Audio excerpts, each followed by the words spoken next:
माझं नाव अनिल कोलते आहे. शिक्षण माझं झालं आहे MSc BEd. MSc ऑर्गॅनिक केमिस्ट्रीमध्ये केली आहे. BEd केले. BEd करून मी MPSCची तयारी जवळपास 3 वर्ष केली. बट मी BEd केलं असल्यामुळे मग शिकवण्याचा एक जास्तच पॅशनेट होतो, शिकवायला खूप जास्त. मग शाळेत जॉब केला आहे का इथली पुण्याचीच एक संस्था होती औरंगाबादला, MITची, कुतरूडचं MIT, त्यांची एक संस्था आहे औरंगाबादला, तिथे जॉब केला. मग MPSCचा अभ्यास तसा फुल टाईम केलाच नाही, कधी पार्ट टाईमच केला. त्यातही मग 3-4 प्री आणि 2 वेळेस मेल्स पण दिले. बट त्याला पण म्हणतो ना की डेस्टिनी माहिती नसते आपल्याला, आपली कुणालाच माहिती असते तर बाहेर गेलं असतं. बट माहितीने ते पण एक प्रकारे बरंच आहे, म्हणजे आपल्याला शोध घेत घेत त्या मार्गाने चालत तरी राहावं लागतं. कधी कधी डेस्टिनी माहीत असतं तर मग सगळ्यांना अगोदरच खूप जास्त अहंकार झाला असता ना. डेस्टिनी मी तर कलेक्टर होणार आहे, मी काही पण केलं असतं आज, कारण मला माहीत असतं मला प्रवास तिथपर्यंत आहे किंवा मग असं असणार आहे माझ्याकडे. डेस्टिनी कुणालाच माहिती नाही काय होणार पुढे आपलं उद्या. आपले प्रयत्न असतात फक्त चांगल्या मार्गावर चालणं, चांगले कामं करणं, प्रामाणिक प्रयत्न करत राहणं, जे आपल्याला हवं आहे ते मिळवण्यासाठी. मग MPSCत काही विशेष इंटरेस्ट नव्हताच, त्यावेळी मग टीचिंगवरच फुल फोकस केला. टीचिंग करतच मग MPSCमध्ये पण टीचिंग सुरू केलं. MPSCमध्ये टीचिंग सुरू केल्यानंतर मग पुस्तक पण लिहिलं, science, general science, competitive science नावाने, जे आता सध्या महाराष्ट्रामध्ये बरेच विद्यार्थी वापरतात सध्या. मग आणि ते पुस्तकाने पण बऱ्यापैकी जिथे मी प्रत्यक्षाने पोहोचू शकलो तिथे पुस्तकांच्या स्वरूपात पोहोचलो. आणि पुस्तक फक्त सायन्सच्या बाबतीत काय करतात मुलं माहिती आहे का, मोस्टली सायन्सचं पुस्तक निवडायचं म्हटलं ते कलरफुल रंगीत निवडतात. डेटा त्यांना काही घेतलं नसतं, ते चित्रमित्र पाहायला आवडतं, ते कलरफुल थोडंसं. मी सुरुवातीला असा विचार केला होता की नको, ऑलरेडी MPSC करणाऱ्या मुलांना खर्च खूप जास्त असतो, क्लासची फीस, बाकीचे बुक्स वगैरे, बाकी सगळं राहण्याचा खाण्याचा खर्च वगैरे वगैरे वगैरे. आपण मिनिमम कॉस्ट आणि त्यातून मॅक्सिमम विद्यार्थ्यांना कसं आउटपुट भेटेल पुस्तक, या हिशोबाने पुस्तक बनवलं. पण आता सध्या आता सगळे जेवढे शॉपवाले ते सगळे फोन करून सांगताय मला मागच्या 6 महिन्यात, सर पुस्तक कलरफुल करा, पुस्तक कलरफुल करा, तुमच्या पुस्तकामध्ये डेटा खूप आहे, खूप माहिती छान आहे, मुलांना आवडतं पुस्तक, पण आता कलरफुल. आता फायनली मी तो निर्णय घेऊन टाकलेला आहे आणि काम पण सुरू आहे बऱ्यापैकी. अर्धेच वर झाले, बायोलॉजी पूर्णपणे कलरफुल होऊन गेले. आता राहिलं फक्त फिजिक्स आणि केमिस्ट्री, 2 पार्ट राहिले, ते लवकर होऊन हार्डली दिवाळीपर्यंत आपलं सुद्धा पुस्तक मार्केटमध्ये एकदम रंगीबेरंगी, भरपूर इमेजेस, आणि सगळ्यात महत्त्वाचं म्हणजे डेटा आणि भाषा जी आहे पुस्तकात येते. त्यानंतर मग मी आता लास्ट 2 इयर बिफोर इंग्लिशमध्ये पण सायन्स लिहिलं. बट बऱ्याच मुलांची मागणी होती, सर कॉम्पिटेटिव्ह सायन्समध्ये एवढा छान डेटा आहे, तो जसा तसा ट्रान्सलेट करा. मी नेमकं इंग्लिश बुक लिहिताना ते डोक्यातच नाही ठेवलं की हेच ट्रान्सलेट करावं म्हणून. मी इंग्लिश बुक थोडंसं CBSE लेवलचं लिहिलं, NCERT लेवलचं. थोडंसं लँग्वेज त्यात चेंज झाली आणि डेप्थ पण चेंज झाली, म्हणजे हे ते मॅच नाही झालं. बघू प्रयत्न आहे याला ट्रान्सलेट करण्याचा पुढच्या एडिशनला. पण सध्या इंग्लिश एडिशन पण आहे, जनरल सायन्स नावाने. प्लस तिसरं एक बुक आहे, मी एक स्टेट बोर्डचं कंपॅरिझन केलं, 5वी 6वी 7वी 8वी 9वी 10वी सायन्सचे सगळे बुक्स एकत्र करून टाकले. तुम्हाला 7-8 पुस्तकं घ्यायचं ना क्लासमध्ये, एकच पुस्तक तुम्हाला ते सगळं वाचता येईल, सगळं बेसिक सायन्स. प्लस त्याच्यामध्ये 8वी 9वी आणि 10वी NCERTमध्ये मराठी ट्रान्सलेट केली, ज्यांना इंग्लिशची अडचण आहे त्यांच्यासाठी, आणि ज्यांना इंग्लिश हवं आहे त्यांच्यासाठी तर मग आहेत सगळे बुक्स अवेलेबल, त्यातून पण करू शकता बेसिकची तयार. ठीक आहे, तर हे झालं माझ्याबद्दल. दुसरा महत्त्वाचा मुद्दा, मी मूळचा औरंगाबादचा, औरंगाबादला क्लास आहे माझा, विनर्स करिअर पॉईंट नाव आहे, आणि त्या क्लासमध्ये आम्ही 4 जण पार्टनर आहोत. मागच्या 10 वर्षांपासून, 10 वर्षांपेक्षा जास्त वेळ झाली आम्हाला तो क्लास स्टार्ट करून औरंगाबादला. आणि औरंगाबादचा किंवा मराठवाड्यातला टॉपमोस्ट क्लास आहे, रिझल्टच्या दृष्टिकोनातून पण आणि फॅकल्टीच्या पण दृष्टिकोनातून. 4पैकी मी एक बाळासाहेब शिंदे सर आहे मराठी इंग्लिश व्याकरणचे, एक विठ्ठल मुंगळे सर आहे, त्यात तुम्हाला पण असतील इकडे हिस्ट्रीला, आणि एक प्रशांत कदम सर आहे. असे 4 जण येतात. 2015 किंवा 16 पासून आय थिंक 15च आय थिंक एक्झॅक्ट आठवत नाही. 2012 पासून तसं मी पुण्यात येतो. पुण्यामध्ये मी अगोदर एका ठिकाणी क्लासेस घ्यायचो, नंतर मग भगीरथमध्ये स्टार्ट केलं. सो 2015-16 ते 22 6-7 वर्ष झाले भगीरथमध्ये सगळे बॅचेसला सायन्स मीच शिकवते. म्हणजे आता हे कोरोनामध्ये ही सध्या अशी स्थिती आहे. नाहीतर मग मी जेव्हापासून भगीरथला आलो मी अशा बॅचेस पाहिल्या आहेत भगीरथच्या 4 बॅचेस. आणि हे सगळे जे हॉल आहेत हा पण आणि तो ओव्हरलोड हाऊसफुल. हे जे स्टेअरकेस आहेत ना त्या पायऱ्यावर पण मुलं बसले. आता तुम्ही इथे हाडले एका बेंचवर 8 मुलं बसलेली बघितले बेंचवर. एवढं भयंकर म्हणजे ह्या क्लासची क्रेज खूप आहे महाराष्ट्रामध्ये, स्पेशली पश्चिम महाराष्ट्रामध्ये खूप जास्त आहे. आणि त्याचं मुख्य कारण तुम्हाला सगळ्यांना माहिती आहे की क्लासमध्ये रंजन कोळंबे सर स्वतः शिकवतात, ज्यांचे पुस्तकं सगळे मुलं वापरतात. अख्ख्या महाराष्ट्रातल्या मुलांकडे तुम्हाला इको क्वालिटी म्हटलं की पहिलं नाव येतं कोळंबे सरांचं.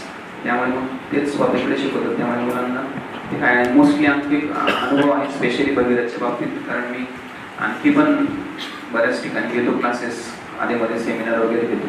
भगीरथचे मुलं जे आहेत ना क्वालिटी वाईज जर विचार केला तर म्हणजेच त्यांचं जे बेसिक खूप क्लिअर असतं. बरेच जण एकतर सेल्फ स्टडी करून किंवा मग त्यांच्या लोकल्स नेटिव्ह प्लेसेस म्हणून काही क्लासेस वगैरे करून अभ्यास करून वगैरे आलेले असतात. म्हणजे फ्रेशर्स जरा कमी असतात असा माझा आतापर्यंतचा अनुभव आहे. तुमच्याबद्दल माहीत नाही मला, तुम्ही सांगा तुम्हाला ते नंतर हळूहळू. ठीक आहे, तुम्हाला विचारेल मी तुम्हाला जेव्हा गरज असेल तेव्हा. ठीक आहे, तर हे झालं तर सगळं माझ्याबद्दल.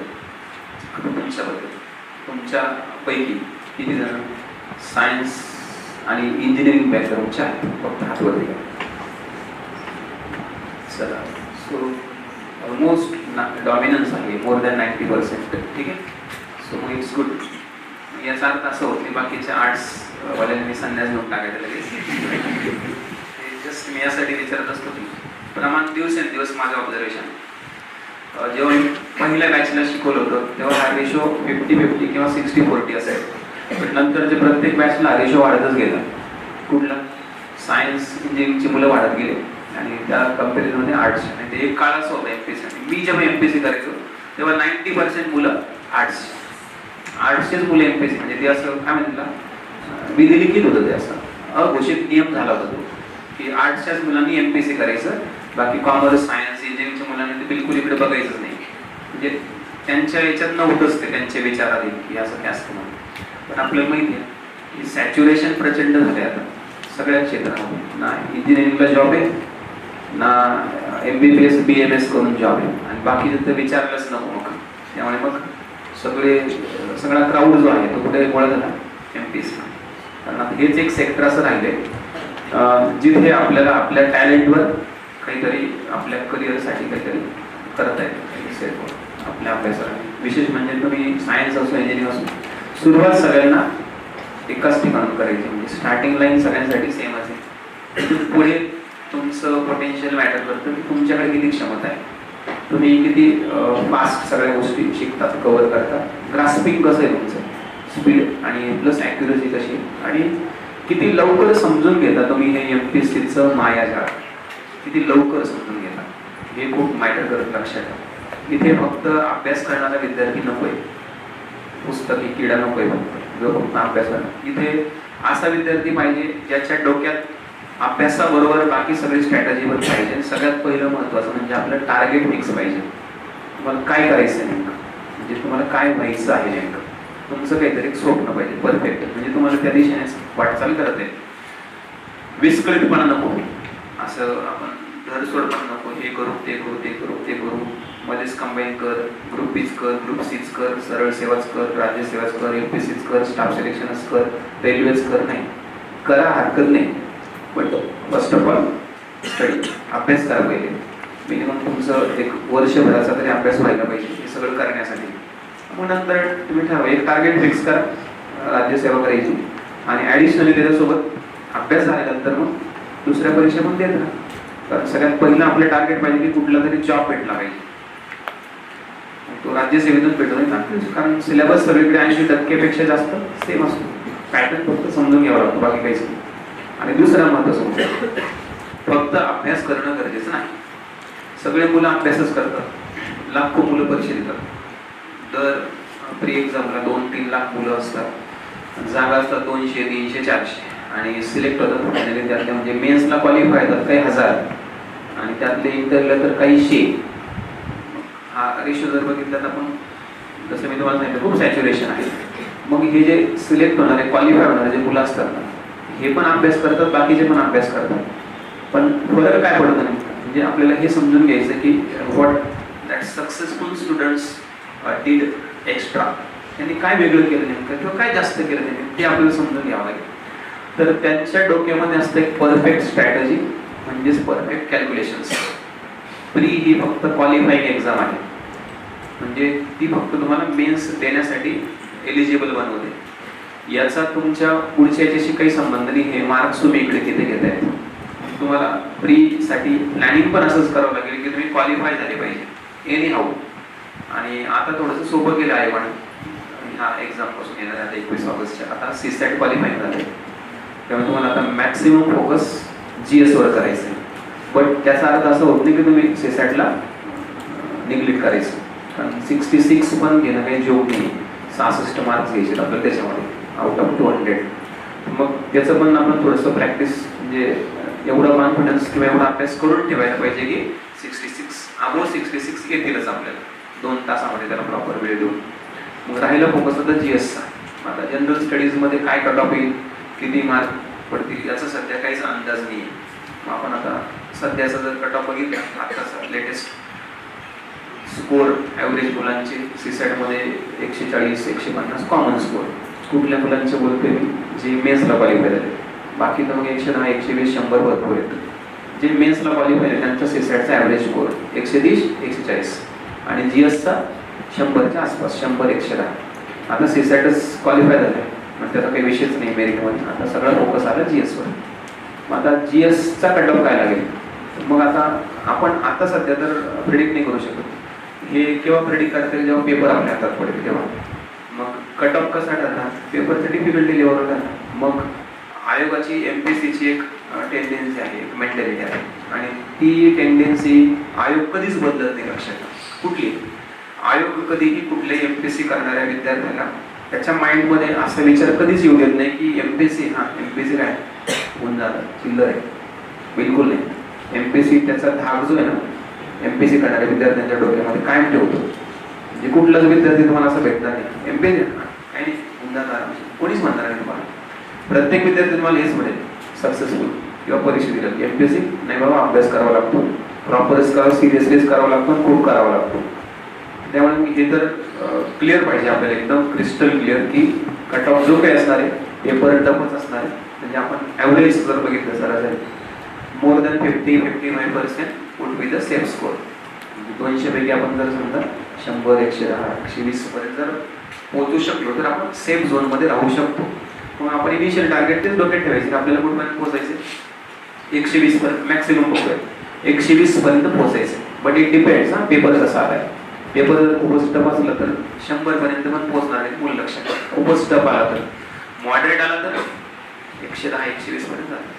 इझी हा शब्द आयोगाच्या डिक्शनरीमध्ये नसतो लक्षात. इझी हा शब्द आहे डिक्शनरी शक्यच नाही. इझी हा प्रकारच नाही लक्षात. इझी कोणाला ते पण सांगतोय. इझी म्हणजे मग ते एक तर ऑलरेडी पोस्ट होल्डर मुलं आहेत ज्यांच्या 4-5 मेन झाल्या 2-3 इंटरव्ह्यू पण झाले त्यांच्यासाठी इझी. कारण त्याला इतके परफेक्ट झाले असतात त्यांच्यामध्ये की त्यांना कट ऑफ समजा 120 लागला. आता असं गृहीत धरत एकाच पेपरचा किंवा पहिले 400 पैकी लागायचा ना 400 पैकी समजा 210 लागला 220 यांचे मार्क 280, 300 असायचे. 300 कोणाचे जे ऑलरेडी पोस्ट होल्डर आहेत 4-5 मेन झाल्या 2-3 इंटरव्ह्यू झाले खूप परफेक्ट अभ्यास झाला त्यांची गाडी एकदम रुळावर आहे लक्षात. सो त्यांना तर पकडायचं नाही इकडे. ते तर आपल्या कॉम्पिटिशनमध्ये नाहीच. आपण आपला विचार करतोय आपल्यासाठी 120 सध्या GSचा जो काही आहे वेटेज 120 मार्क्स आपल्याला घ्यायचे GSमध्ये. 120 मार्क्स 120 प्लस मिनिमम असं कन्सिडर करा. मॉडरेट असेल तर मे बी कमी जास्त पण होऊ शकतो. पण आपण एक प्लॅनिंग करायची स्ट्रॅटेजी करायची काहीतरी आपल्या डोक्यात ठेवायचं. सो 120 मार्क्स जर आपल्याला घ्यायचे GSमध्ये. सो किती सब्जेक्ट्स आहेत 7 सब्जेक्ट्स आहेत GSमध्ये बरोबर नाही. 7 सब्जेक्ट्स आपल्याला क्वेश्चन वाईज बायफर्गेशन पण माहिती पाहिजे. 7 पैकी 5 जे सब्जेक्ट्स आहेत ना 15 marks each subject. 15 into 5, 75 questions, 5 subject आहेत. कुठले कुठले? हिस्ट्री, जिओग्राफी, पॉलिटी, इकॉनॉमिक्स आणि करंट अफेअर्स. कळलं का? कुठले कुठले?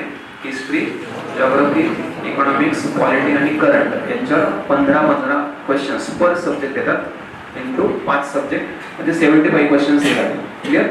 सायन्स, जनरल सायन्सचे 20 किंवा 21 प्रश्न असतात आणि एन्व्हायरमेंटचे 4 किंवा 5 प्रश्न असतात. म्हणजे सायन्स आणि एन्व्हायरमेंट म्हणून 25 क्वेश्चन्स असतात. विज्ञान आणि पर्यावरण. क्लिअर? मग आता आपली स्ट्रॅटेजी कशी पाहिजे? आता प्रत्येकासाठी वेगळे रूल्स, वेगळे लॉजिक लागू होतील, लक्षात ठेवा. कारण प्रत्येकाचे कॅपॅसिटीज, प्रत्येकाचे पोटेन्शियल वेगळे असतात, लक्षात ठेवा. आणि एमपीएससी मध्ये तोच विद्यार्थी यशस्वी होतो जो स्वतःचे पोटेन्शियल ओळखतो, आणि नॉट जस्ट पोटेन्शियल, तो स्वतःचे विकनेस पण ओळखतो. कळलं का? कारण तुम्हाला दोघांचा बॅलन्स साधायचा आहे. कोणाचं दोघांचा? तुमच्या पोटेन्शियलचं पण तुमच्या विकनेसचं पण. मोस्ट ऑफ द स्टुडंट काय करतात माहिती का? सुरुवातीला त्यांचे जे पोटेन्शियल्स आहेत ना, त्यांची ज्या क्षमता आहेत, त्यांचे जे पॉझिटिव्ह चांगले विषय आहेत ना, स्ट्रॉंग, त्याच्यावरच फोकस करत बसतात. तेच लेक्चर करतील, तेच दिवसभर रीडिंगमध्ये तेच पुस्तक घेऊन बसतील, रिव्हिजन पण तेच करतील, क्वेश्चन पण तेच सोडत बसतील. हे चुकीचं आहे. तुम्हाला तुमचे पोटेन्शियल ओळखून तुम्हाला हे ठरवायचं की तुम्हाला फोकस कशावर जास्त करायचा. ज्या विषयामध्ये मी अभ्यास करून, समजा मी सायन्सचा अभ्यास केला आणि पेपर दिला, समजा मी 21 प्रश्न सोडवले असं इमॅजिन करूया. 21 पैकी मला माहिती का, मी अनुभव घेतला 2-3 पेपर सोडून की माझे 17-18 क्वेश्चन्स बरोबर येतातच, आरामशीर येतात. मग मी आता त्याच्यासाठी विज्ञानाचा आणखी जरी 8-10 तास जरी अभ्यास केला तर त्या 17-18चे 21 होणारच नाही. लिहून घ्या, मी माझ्यावर होतो. मग मी तरीही विज्ञानाचंच पुस्तक घेऊन बसणं दिवसभर, विज्ञानाचं लेक्चर ऐकत बसणं, हा वेडे पण आहे. हे मला कधीच यशस्वी बनवू शकत नाही, शक्यच नाही. त्याच्याला मला काय माहिती तुम्हाला, म्हणजे तुम्हाला, मला आता समजा जिओग्राफी येतच नाही, जिओग्राफीचा पेपर सोडवला 15 पैकी 5च प्रश्न येतात मला, ॲव्हरेज सरासरी 4-5 पेपर सोडून बघितले, बाकी 10 प्रश्न कळतच नाही मला. आणि मी जिओग्राफीचे फक्त लेक्चर ऐकतोय थोड्या वेळसाठी, नंतर पुस्तक पण हातात घेत नाही, काहीच नाही. रिझल्ट येणारच नाही माझं फायनली. म्हणजे मला फोकस करायला ना जिओग्राफीवर, मला ते जिओग्राफीचे 5 जे प्रश्न आहेत ना, तो स्कोर वाढवून द्यावा लागेल 10, 11, 12 पर्यंत. तेव्हा माझा रिझल्ट येईल, तेव्हा मी क्वालिफाय होईल. लक्षात समजले का? आपली सगळ्यात पहिली चूक कळली का? कुठली? सगळ्यात पहिली चुकीची स्ट्रॅटेजी आपण काय वापरतो? कुठली? जे विषय आपल्याला आवडतात, जे आपले ऑलरेडी स्ट्रेंथ आहेत, आपण त्यांचाच पुन्हा अभ्यास करत बसतो, ज्याच्यामध्ये आपल्याला काही स्कोर वाढणार नाही, स्कोपच नाही. कळलंय का? पहिलं काय पाहिजे तुम्ही? स्कोप कुठे आहे, स्कोर कुठे वाढणार आहे तुमचा, कुठले सब्जेक्ट तुम्हाला प्री क्वालिफाय होण्यासाठी उपयोगात येऊ शकतात जास्त, तुम्हाला कुठे वर्क करणं जास्त आहे. आणि प्रत्येकाचे स्ट्रेंथ विकनेस असतात ना वेगळं. लक्षात. काही मुलांचं हिस्ट्री, जिओग्राफी, पॉलिटी एकदम ओके मध्ये येतं, आणि त्याच्या उलट काही मुलांचं इकॉनॉमिक्स, सायन्स, करंट एकदम भारी असतं. कळलंय का? मग आता असं तर फार क्वचित पाहायला मिळतो कॉम्बिनेशन सगळंच ओके, फार क्वचित, खूप रेअर केसमध्ये असा एखादा विद्यार्थी भेटेल ज्याचं history, geography, polity, economics, science आणि करंट पण एकदम भारी. शक्यच नाही असं रसायन भेटणं. कळलं ना? त्यामुळे मग प्रत्येकाला जे हिस्ट्री, जिओग्राफी वाले त्यांना इकडे डोकं लावावं लागतं, जे इको सायन्स वाले त्यांना इकडे डोकं लावावं लागतं. लक्षात ठेवा, बॅलन्स साधणं खूप गरजेचं आहे. जो विद्यार्थी बॅलन्स साधतो तोच यशस्वी होतो, हे लक्षात ठेवा. हा फंडा आहे. मग दुसरा महत्त्वाचा मुद्दा, हे क्लिअर झालं. पहिली स्टडी. दुसरा महत्त्वाचा, एखाद्या विषयामध्ये आपण जर एमपीएससी पेपर सॉल्व्ह केले, बघितले, समजा एक्झामचा पॅटर्न बघितला, क्वेश्चनची डिफिकल्टी लेवल बघितली, हा कोणीच एमपीएससीला कॅज्युअली घेतलं नाही पाहिजे. कोणी पण त्याला थोडंसं सिरियसलीच घेतलं पाहिजे. आयोग ऑलवेज मेंटेन करतं, त्यामुळे आउट ऑफ पडण्याची शक्यता नाही. मग आता हिस्ट्री, जिओग्राफी आणि पॉलिटी 15-45. आता मार्क द्यायचे आपल्याला 120+. मार्क घ्यायचे ना, स्कोर आणायचे. लक्षात ठेवा. आणि जेवढे अटेम्प्ट केले तेवढा स्कोर येत नाही आपल्याला, तेवढेच मार्क पडत नाही, त्यात चुकतात परत बरेचसे. काही घाई गडबडीमध्ये चुका केल्या असतात. म्हणजे याचा अर्थ जर 120 मार्क घ्यायचे, मला कमीत कमी 70 प्रश्न, मिनिमम 70 क्वेश्चन अटेम्प्ट करावे लागतील. 70+75 केले आणखी भेट. कळले ना? 75 टार्गेट जरी धरत आपण, 75 क्वेश्चन अटेम्प्ट करायचे आपण. त्यात बरोबर किती आले पाहिजे? 60+ बरोबर आले पाहिजे. 65 निगेटिव्ह पण जाते ना तुमचे. 4:1 हे चुकीला माफी नाही आहे कुठल्याच परीक्षेला नाही. 4:1 झाले. तो रेशो अगोदर तरी 3:1 होता, आता तो 4:1 झाले बरं सगळे एक्झामला. मग 75 प्रश्न मला सोडवायचे आहेत. एक विषयापासून सुरुवात करून तुम्ही सगळ्यांनी कॉमन आन्सर्स दिले तरी चालतील मला, ठीक आहे. पहिला विषय आपण घेऊया क्वालिटी. 15 वर्ष बोला. किती चांगला अभ्यास केला, परफेक्ट क्लास झालाय, अभ्यास झाला. किती सांगा? 12 नाही, शुअर एकदम. किती यायलाच पाहिजे. तुम्ही जर 10-11 म्हटले तर तुमचा रिझल्ट येणार. ज्या विषयात मार्क यायला पाहिजे तिथे यायलाच पाहिजे, कारण तिथे त्या सगळ्यांचे येतात जे क्वालिफाय झालेले असतात. क्लिअर का?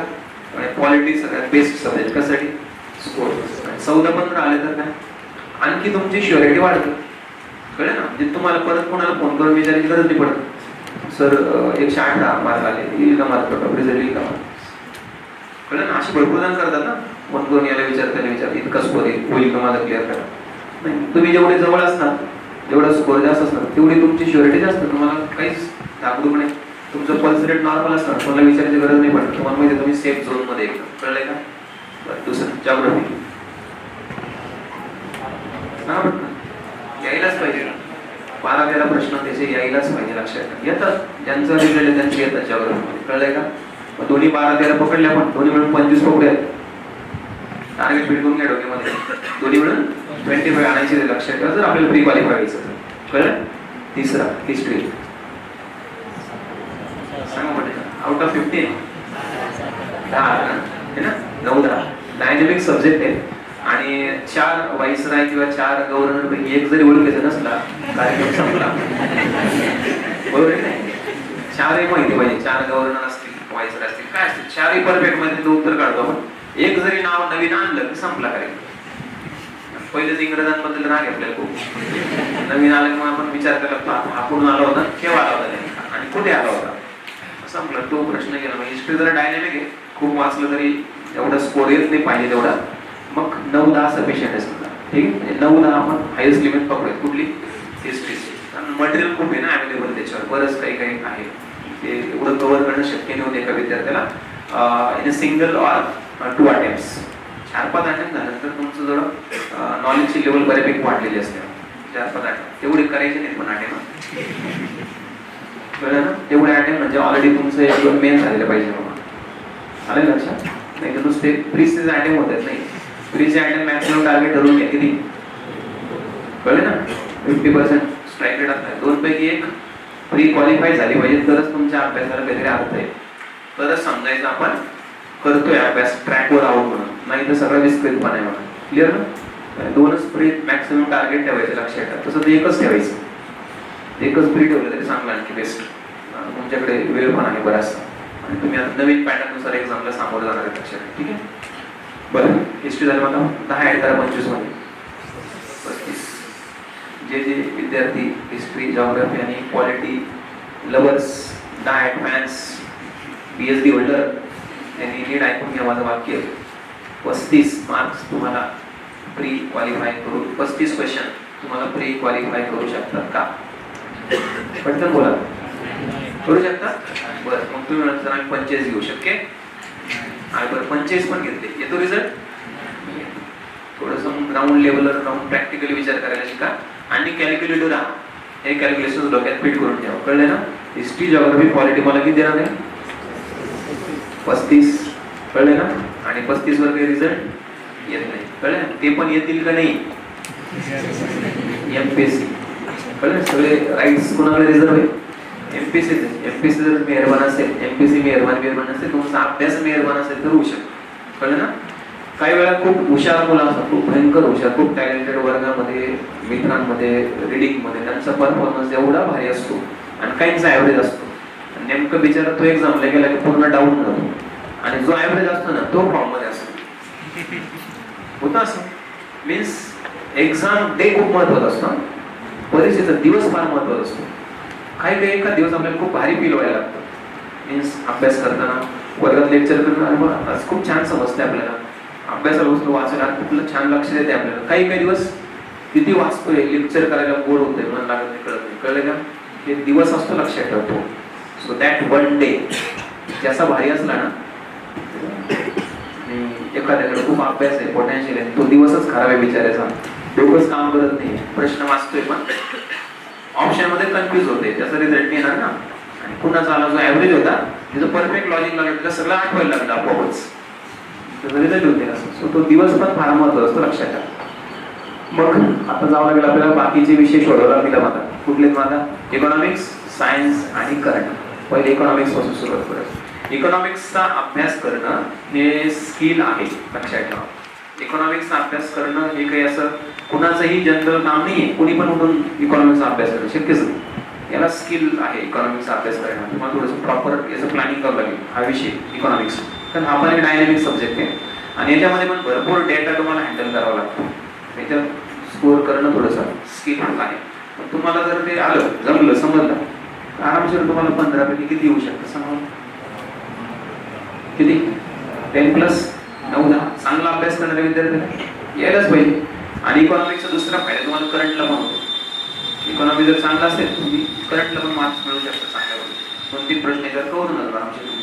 ठीक आहे. मग किती पकडायचे? 10 पकडायचे का? किती झाले मग? 40 रिझल्ट येत. मग आता आलो आपण याच्याकडे, कुणाकडे? आपल्या विषयाकडे, सायन्सकडे. म्हणजे तुम्ही सायन्स सोडून, करंट बाकी आणखी, पण मला सांगा करंट जो विषय आहे, चालू घडामोडी जो विषय आहे, तो तुम्हाला 100% शुअर आहे का की त्यातून तुम्हाला तुमच्या कॅल्क्युलेशन्स प्रमाणे जेवढे मार्क्स हवे तेवढे भेटतीलच? बिलकुल शुअर नाही. तुम्ही 1 वर्षाचं करंट केलं आयोगाने त्याच्या मागच्या 3 महिन्यांचं विचारलं, संपलं का? त्याला गॅरंटीच नाही, कळलं? आणि वर्षाचं करंट करणं म्हणजे काही जोक आहे का? एका वर्षाचं करंट करणं, एका वर्षामध्ये काय काय घडलेलं असतं भरपूर छोट्या छोट्या गोष्टी कव्हर केलं सगळं. म्हणजे करंट हा खूप वास्ट सब्जेक्ट आहे. आणि प्लस किती ड्युरेशनचं करायचं याला पण काही लिमिट नाही. 6 करायचे का 8 महिने का वर्ष का 15 महिने का 18 महिने सांगतो येत. काही काही एक्झामला आयोग 18 महिन्याच्या पूर्वीचं करंट विचारतो. अर्धे जरी प्रश्न तिथले आले ना, संपला आपला कार्यक्रम. कुठले? 18 महिन्याच्या पूर्वीचे. एवढं बघतच नाही आपण, लक्ष द्या. आपल्याला हार्डली रिसेंट 5-6 महिन्यांचं परफेक्ट माहिती असते, कळलंय का? त्यामुळे तिथे 15 पैकी 5ची पण गॅरंटी नाही. आले जेवढे आले तेवढे बोनस आहे, करंट बोनस आहे, लक्षात ठेवा. म्हणजे तर ते सगळं तुमचा आता जो तुमची डिपेंडन्सी जी ती कुठे आली? सायन्सवर आली, लक्षात. कळलं का? मग सायन्स पण जेवढं मी इकॉनॉमिक्स बद्दल बोललो हिस्ट्री, तो सायन्स त्या सगळ्यांपेक्षा पण खूप डायनॅमिक आहे. सगळ्यात जास्त स्कोप याच्यावर प्रश्न विचारायला. का बरं? खूप मटेरियल अवेलेबल आहे ना, खूप कोर्सेस आहेत. म्हणजे नीट असेल, जे असेल, इंजिनिअरिंगमध्ये असेल, आणखी भरपूर कॉम्पिटेटिव्ह एक्झाम्स आहेत. तिकडे सायन्स खूप वेगवेगळ्या प्रकारचे पॅटर्नचे प्रश्न विचारतात. त्यामुळे इथे आयोग प्रश्न विचारण्याची लेवल पण तसेच ठेवतो, लक्षात. कारण आयोगाला, जसं मी तुम्हाला सांगतोय ना सगळं, आयोगाला सुद्धा हेच माहिती काय की क्वालिफाय कोण होणार, ह्या सगळ्या विषयांमधले जे एक्सपर्ट आहेत ते तर होणारच, पण त्यांच्यासोबत जो ह्या विषयांमध्ये इकॉनॉमी, सायन्स यांच्यामध्ये चांगला स्कोर करेल तो क्वालिफाय. म्हणजे आयोगाने कुठला मुलगा निवडला कळलं तुम्हाला? कुठला? जो परफेक्ट आहे सगळ्या विषयांमध्ये, कळलं ना? आपण काय आपल्याला म्हणाल्यानंतर आयोगाला नाव घेत बसतो, पेपर असंच होतं ते तसं काय. आयोगाने त्यांचं काम केलंय. तुम्हाला प्रीला सगळ्यांना चान्स दिलाय, आता मेन्सला सगळ्यांना चान्स देणार ना, मग मेन्सला सिलेक्टेडच घेणार, क्रीमच क्राऊड घेणार आयोग. क्रीम क्राऊड निवडण्यासाठी त्यांनी पॉलिसी बनवली, पेपर असा बनवायचा की तोच विद्यार्थी क्वालिफाय झाला पाहिजे जो history, geography, polity, economics, current आणि सायन्स सगळ्या विषयामध्ये चांगला असतो. बरोबर का? चूक सांगा बोलता. असं कुठला विद्यार्थी क्वालिफाय होईल का सांगा बरं? त्याचं हिस्ट्री, जॉग्राफी, पॉलिटी चांगले शक्यच नाही. किंवा असा कुठला विद्यार्थी होईल त्याचं सायन्स, इकॉनॉमिक्स आणि करंट चांगले शक्यच नाही. तोच विद्यार्थी क्वालिफाय त्याचं सगळेच विषय परफेक्ट. कळलंय का? So moral of the stories, you don't have any choice to skip any subject. कळलंय का? अलग लक्षात. काय? तुम्हाला कुठलाही विषय स्किप करायला चान्स नाही, तुम्हाला सगळंच करायचं आहे. मी तुम्हाला त्यासाठी कॅल्क्युलेशन सांगितलं, सगळंच करायचं मीन्स तुमच्याकडून हे एक्सपेक्टेड नाही की तुम्ही त्यात मास्टर व्हा, आउट ऑफ मार्क म्हणा. नाही, क्वालिफाईंग एक्झाम आहे. पहिलंच वाक्य काय वापरलं? तुम्हाला फक्त क्वालिफाय व्हायचं आहे. म्हणजे सायन्समध्ये 21 प्रश्न, 20 प्रश्न, 40 मार्क नाही घ्यायचे आपल्याला. तुम्ही बघा तुम्हाला किती कमी पडतात. किती झालं स्कोर? 45. बरोबर नाही? मग किती कमी पडतात? आणखी 15+ पाहिजे आपल्याला. म्हणजे सायन्समधून आपल्याला कमीत कमी 12-15 मार्क्स आले, 12-15 प्रश्न आले पाहिजे. म्हणजे 60 पर्यंत पोहोचला. करंटमधून 5, 65, 5च्या वर आणखी ॲडिशनल एन्व्हायरमेंटचे 2, म्हणजे कुठपर्यंत पोहोचलो आपण? कसे 70 पर्यंत पोहोचलो. कळलंय का? 70% अटेम्प्ट झाले म्हणजे 140. 8 चुकले, 2.5 मार्क गेले, 15-16 चुकले, 4 मार्क गेले, 5 मार्क गेले. कळलंय का? किती स्कोर आहे तुमचा? 130 प्लस आहे तरी मग सेम स्कोर आहे. क्लिअर का? सांगा पटकन. हे सगळं तुमच्या डोक्यात पाहिजे. मुद्दाम लिहिलं नाही मी. कळलं ना? का? कारण आज माझं पहिलं सेशन आणि मला तुमच्या सगळ्यांचा फोकस माझ्याकडे पाहिजे होता. मला तुम्हाला सगळ्यांना कॉन्सन्ट्रेट करायचं होतं माझ्याकडे, म्हणून लिहिलं नाही. लिहिलं असं तुम्ही डिस्टर्ब झाले असते. डिस्टर्ब म्हणजे तुम्ही फोकस नसते होऊ शकत.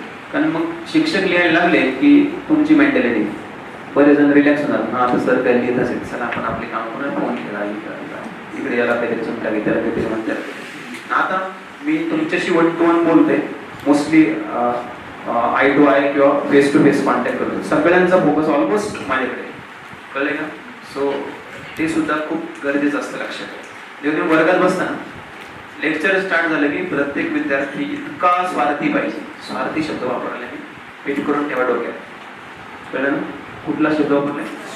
सेल्फिश. कारण आपण तिथे कशासाठी आलो आहोत? कशासाठी आलो तिथे? शिकण्यासाठी ना. मग इथे येण्याचा आपण फायदा करून घेतला पाहिजे. आणि ते मग तुम्हाला काही रस्त्यावरून पकडून नाही आणलं इकडे, बरोबर आणलंय का? आणि most important, it's not free. सगळ्यात महत्वाचं, इट्स अ बिझनेस. बरोबर नाही? पैसे देऊन आला तुम्ही इकडे, मग तर त्या स्वार्थीचा स्क्वेअर करायला पाहिजे नाही. बरोबर नाही? स्वार्थी शब्दाचा स्क्वेअर करायला पाहिजे. भयंकर स्वार्थी व्हायला पाहिजे. का? पैसे मोजून तुम्ही इथे बसला.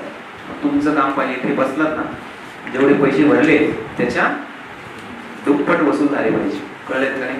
दुप्पट वसूल म्हणजे काय? जेवढं मला मॅक्सिमाइज करता येईल नॉलेज इथून माझं, जेवढं मला अपडेट करता येईल तेवढं. काहींकडे असेल ऑलरेडी थोडं, काहींकडे 25%, काहींकडे 50%, काहींकडे 0. आपल्या आपल्या पद्धतीने काही मे बी तुमच्यातले असे पण असू शकतात. मे बी काही काही बॅचेस असतात फ्री दिलेले असतात, क्वालिफाय झाले असतात, मेन्स दिले असतील. आपले कळलं?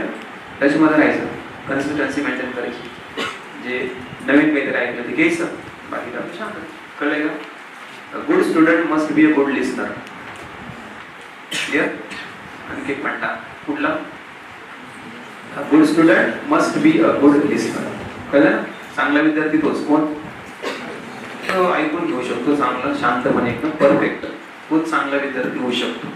जो त्याच्याकडे क्षमताच नाही, ॲबिलिटीज नाही, पेशन्सच नाही ऐकण्याची, शांतच बसवत नाही त्याला, तो चांगला विद्यार्थी कधीच होऊ शकत नाही. लक्षात.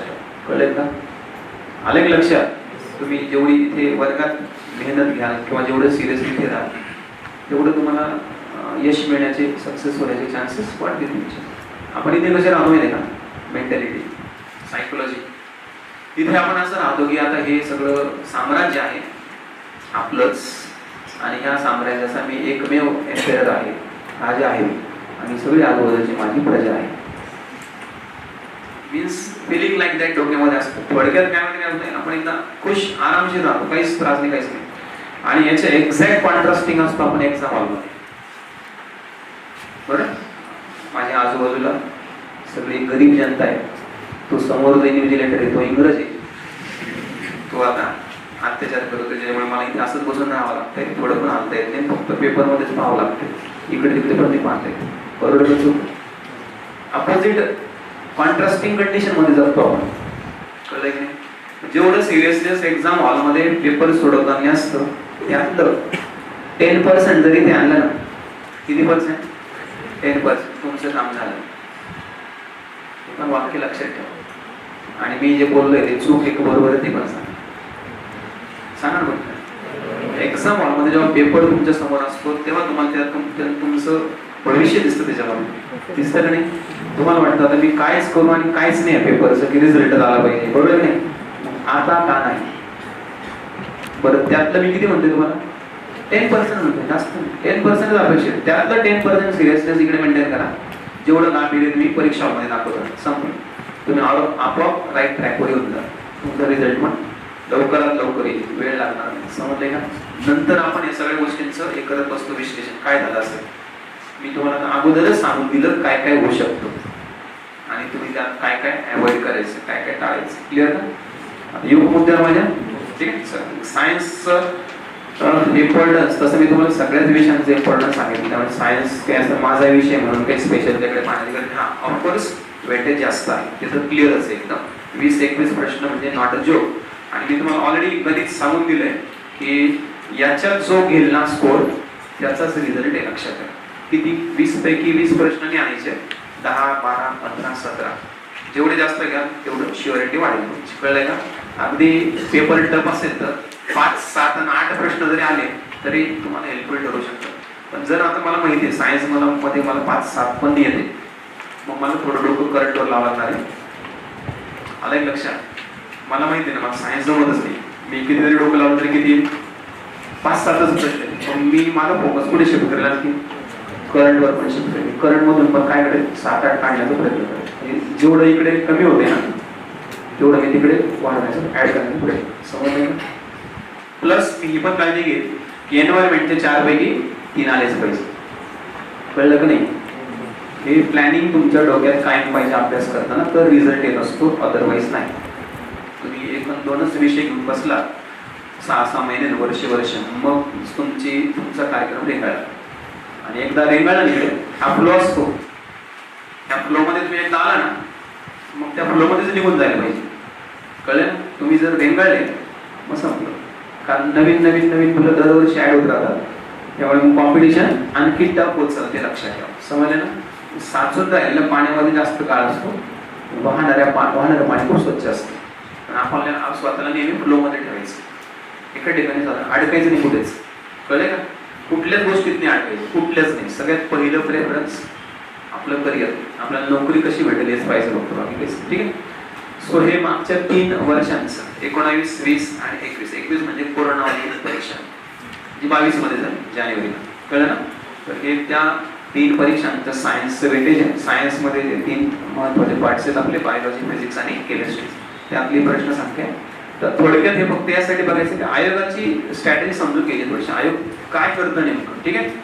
तर बायोलॉजी जर बघितलं तुम्ही 2019 तर 7, 5 आणि 8 बायोलॉजी, फिजिक्स आणि केमिस्ट्री 7, 5 आणि 8. म्हणजे याचा अर्थ केमिस्ट्रीचं वेटेज जास्त होतं. तेव्हा 2019 20ला पण तेच मेंटेन ठेवलं, फिजिक्सचं कमी करून टाकलं आणि बायोचं पुन्हा वाढवलं. किती?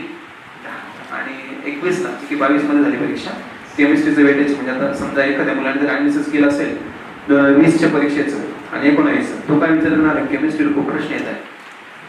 कळलं? म्हणजे मी आता जे बोललो ना तुम्हाला ते, मग त्याने बायो आणि फिजिक्स दिलं सोडून दिवसभर कशाचं पुस्तक घेऊन बसतोय फक्त केमिस्ट्रीचंच. कुठल्या त्याच्या हातामध्ये तेच topic, atomic structure, periodic table, chemical reactions, acid base, metals, non metals, hydrogen, तेच वाचते दिवसभर. प्रश्न किती आले? कळलंय ना? कुठे वेटेज वाढलं? फिजिक्सचं 3 होतं, डायरेक्ट 7 नाही. पण त्याने फिजिक्स केलंच नाही का? 3च तर प्रश्न आले, तिथं सोडू शकतो मी. आता फिजिक्स वाचलंच नाही. कळलंय का? आणि वाचलं तरी काय वाचलं? Headlight, sound, electricity. आयोगाने विचारले न्यूमरिकल्स गेले म्हणते सगळे. हे एक प्रश्न किती महत्त्वाचा असतो तुम्हाला याचा इम्पॉर्टन्स काय कळलं? आणि मग याच्यावर हे लक्षात घ्यायचंय की कुठलाच विषय कमी गेलाय, हे प्रश्न सगळ्यांना आलेले असतात. ते आपल्याला आलं म्हणजे आपण काही खूप मोठा तीर्थ मारलाय. कळलंय का? इथे आणखी फंड लक्षात ठेवायचं, जे सगळ्यांना येतंय ते मला आलंच पाहिजे. आणि जे बऱ्याच जणांना येते ते पण मला आलं पाहिजे, तर माझा रिझल्ट येईल. कळलंय का? आपण कशात खुश होतो? जे सगळ्यांना आलं ते मला आलं की मी खुश, कारण मला काय वाटलं असं ते फक्त मला झालंय असं नसतं. आपल्याला जे येतं ना इझिली ते बऱ्याच जणांना आलं असतं. लक्षात. खूप मोठं सागर आहे हा तांदूळ परीक्षेने विद्यार्थी. लक्षात. तुम्ही त्याला तिथे समजा 240 जण बसले, असे खूप विद्यार्थी आहेत म्हणजे आता सध्या अभ्यास करतायत कुठेतरी बसून, एखाद्या क्लासरूम मध्ये किंवा एखाद्या रिडिंग रूम मध्ये किंवा घरी वगैरे. कळलंय का? हे खूप मोठं क्षेत्र आहे. लक्षात ठेवा. आपल्याला इथे एका प्रश्नाला खूप झगडावं लागतं एका मार्काला. लक्षात. ठीक. सो हे झालं राज्यसेवेचं मागच्या 3 वर्षांचं. आणि म्हणजे राज्यसेवेमध्ये तुम्हाला काही बायफर्केशन करायची गरज नाही, तुम्हाला तिघांना इक्वल इम्पॉर्टन्स द्यायचं आहे. तरी तुम्ही जास्त फोकस थोडंफार करू शकता याच्यावर. कशा? बायोलॉजीवर. कारण त्याचे प्रश्न बघा तुम्ही कमी होतच नाही. 7, 10 आणि 8 इकडे जरी थोडेसे कमी जास्त झाले. ठीक आहे. सो तसं तुम्ही करू शकता. की बायोलॉजी हे कंबाईनचे ग्रुप बी 19, 20 आणि 21 मागच्या 3 वर्षांचे प्रश्न. इथे तर मात्र क्लिअर डॉमिनन्स आहे कोणाचा? बायोलॉजी क्लिअर एक म्हणजे तुम्ही कंबाईनला तरी असं करू शकता की जास्तीत जास्त फोकस बाहेर करणार. फिजिक्स आणि केमिस्ट्रीचे प्रश्न ॲव्हरेज 3-4 प्रश्न असतात दरवर्षी परीक्षा, कळलं. पण मी हे असं बोलतोय, तुम्हाला असं सांगतोय, कदाचित जर हे आयोगाने ऐकलं, पुढच्या कंबाईनला आयोग काय करेल, अरे तिकडे बोलते सरांनी असं सांगितलं, बायोवर जास्त फोकस करा, केमिस्ट्री फिजिक्सवर ना करू. केमिस्ट्री फिजिक्सचे 6 प्रश्न विचारणार आहे, बायोचे 3च टाका. कळलं ना, संपलं. त्यामुळे मग मी काय म्हटलं आताच, MPSCला प्रेडिक्ट करायचं नाही. MPSC काही पण करू शकतं, लक्षात घ्या, कारण त्याला काही रूल्स नियम नाही ना. असं काही ठरलेलं का वेटेज याच्यावर जास्त प्रश्न विचारायचे नाही. MPSCच्या ते पेपर सेट करणाऱ्या लोकांचे जे मनात येईल तिथे करतील, कळलंय का. कमिटी जे ठरवले. आणि आणखी महत्त्व सांगतो मी तुम्हाला, आपण ॲज अ स्टुडंट, आम्ही ॲज अ फॅकल्टी जो काही विचार करतो, आपली जी मानसिकता असते ना, असं होईल तसं होईल, ते तिथे बसले लोक जे आहेत नाही, ते आपल्या 2 पावलं पुढे असतात. ते कायम लक्षात ठेवा. MPSCला कधीही साध्यात घ्यायचं नाही, कळलं ना. म्हणजे असं बिलकुल जाण्याचं नाही. तुम्ही आता जेव्हा इंटरव्ह्यू जाणार तुम्हाला कळून जाईल, जेव्हा तुम्ही MPSCचा इंटरव्ह्यू फेस कराल ना, तेव्हा कळलं तुम्हाला की ते लोक कसले भारी आहेत, कळलं. तो पण कारण आपण त्यांना फेस टू फेस भेटत नाही ना कधी. पण बऱ्याच जणांचं काय वाटतं MPSC असेल अशी काहीतरी अशी एजन्सी पेपर वगैरे काढतात, त्याच्यात एक भयंकर शार्प येतात, भयंकर भारी येतात, खूप नॉलेजफुल पर्सन आहे ते, लक्षात ठेवा. भयंकर नॉलेज आहे त्यांच्याकडे, भयंकर. त्यामुळे ते हे सगळ्या गोष्टींचा पण विचार करा. आता तुम्ही आजकाल तर बघितलं MPSC किती ऍक्टिव्ह झाली, माहिती आहे ना, भयंकर ऍक्टिव्ह झाली MPSC, भयंकर एकदम. पहिले असं नव्हतं, लक्षात ठेवा. आता ते मुलं मागणी करत आहे ना की 23ला नको 24ला, दबाव समजले ते संघटनात्मक अशा काही गोष्टी करतात वगैरे वगैरे. काही मुलांनी ते विनाकारण सत्कार करून घेतले, सिलेक्शन झालं नसतं, त्यांना बॅन करून टाकलं आहे. एका मुलाने MPSC विरुद्ध काहीतरी अश्लील भाषा वापरली, त्याला बॅन करून टाकलं. हे सगळ्या न्यूज सगळे याचा अर्थ MPSCचे जे आहेत ना खबरी सगळीकडे पसरलेले आहेत. इथं पण शब्द पण आपण काही बोललो डायरेक्ट करायचं, ठीक आहे. आपण काहीच नाही बोललो, आपण जे बोललो ते चांगलं बोललो, ठीक आहे. सो ग्रुप बीचं हे आहे आतापर्यंत. आता याच्या मागचे पण प्रश्न वगैरे बघितल्यानंतर बायोलॉजीचा क्लिअर डॉमिनन्स आहे, जे आहे ते आहे. फिजिक्स केमिस्ट्रीला कमीच प्रश्न येतात कंबाईनला. सो इकडे तुम्ही थोडंसं असं प्लॅन करू शकता, बायो फोकस जास्त, ठीक आहे. आता राहिला प्रश्न सगळ्यात महत्त्वाचा, आपल्याला सायन्सची तयारी करायची तर आपल्याला त्यातल्या टॉपिक्स माहिती पाहिजे, ठीक आहे. हे आहेत बायोलॉजीचे टॉपिक्स. आता आपल्याला सिलेबसमध्ये काय करतो माहिती का, तुम्ही सिलेबस बघितलं का, प्रीचा सिलेबस बघितलं का तुम्ही, हो की नाही बघितलं नाही बाई, तुमच्या आवाजावरून तर वाटत नाही बिलकुल बघितलं म्हणजे. पहिलं तुमचं काम आता लक्षात घ्या, किती दिवस झाले तुमची बॅच सुरू, 8 दिवस झाले. मागच्या सॅटर्डे सुरू झाली होती, मागच्या सॅटर्डे नव्हतं मी इकडे, तेव्हाच कळलं तुम्हाला तुमची बॅच स्टार्ट झाली. पहिलं काम विद्यार्थ्याचं MPSC करणार आहे, पहिलं तुम्ही सिलेबस वाचा, कळलं. प्रीचा कळलं ना, 2 वेळेस वाचा, 3 वेळेस वाचा, 4 वेळेस वाचा. सुरुवातीला 8 दिवस तेच करा काम. दिवसातून जेव्हा जेव्हा वेळ भेटेल, रिकामा वेळ आता अभ्यास करू वाटत नाही, सिलेबस घेऊन बसून वाचू. कळलंय का, पाठ करायचा नाही, क्लिअर का, फक्त वाचायचं, काहीच नाही, बाकी दुसरं काहीच नाही, फक्त अवेअरनेस त्याचं समजून घ्यायचं. MPSCचा सिलेबस जर तुम्ही पाहिला, हिस्ट्रीचा सिलेबस, त्याच्यात दिले त्याचे सब पॉईंट्स काय काय सगळे, जॉग्राफीचा, इकॉनॉमिक्सचा, पॉलिटिक्सचा, सगळं दिले, कळलं.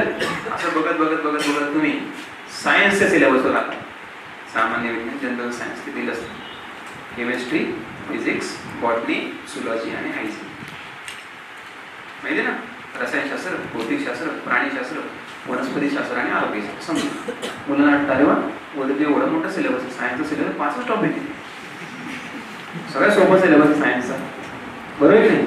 असं कोण म्हणेल ज्याला सायन्स माहितीच नाही आहे, ते 5 टॉपिक नाही आहेत.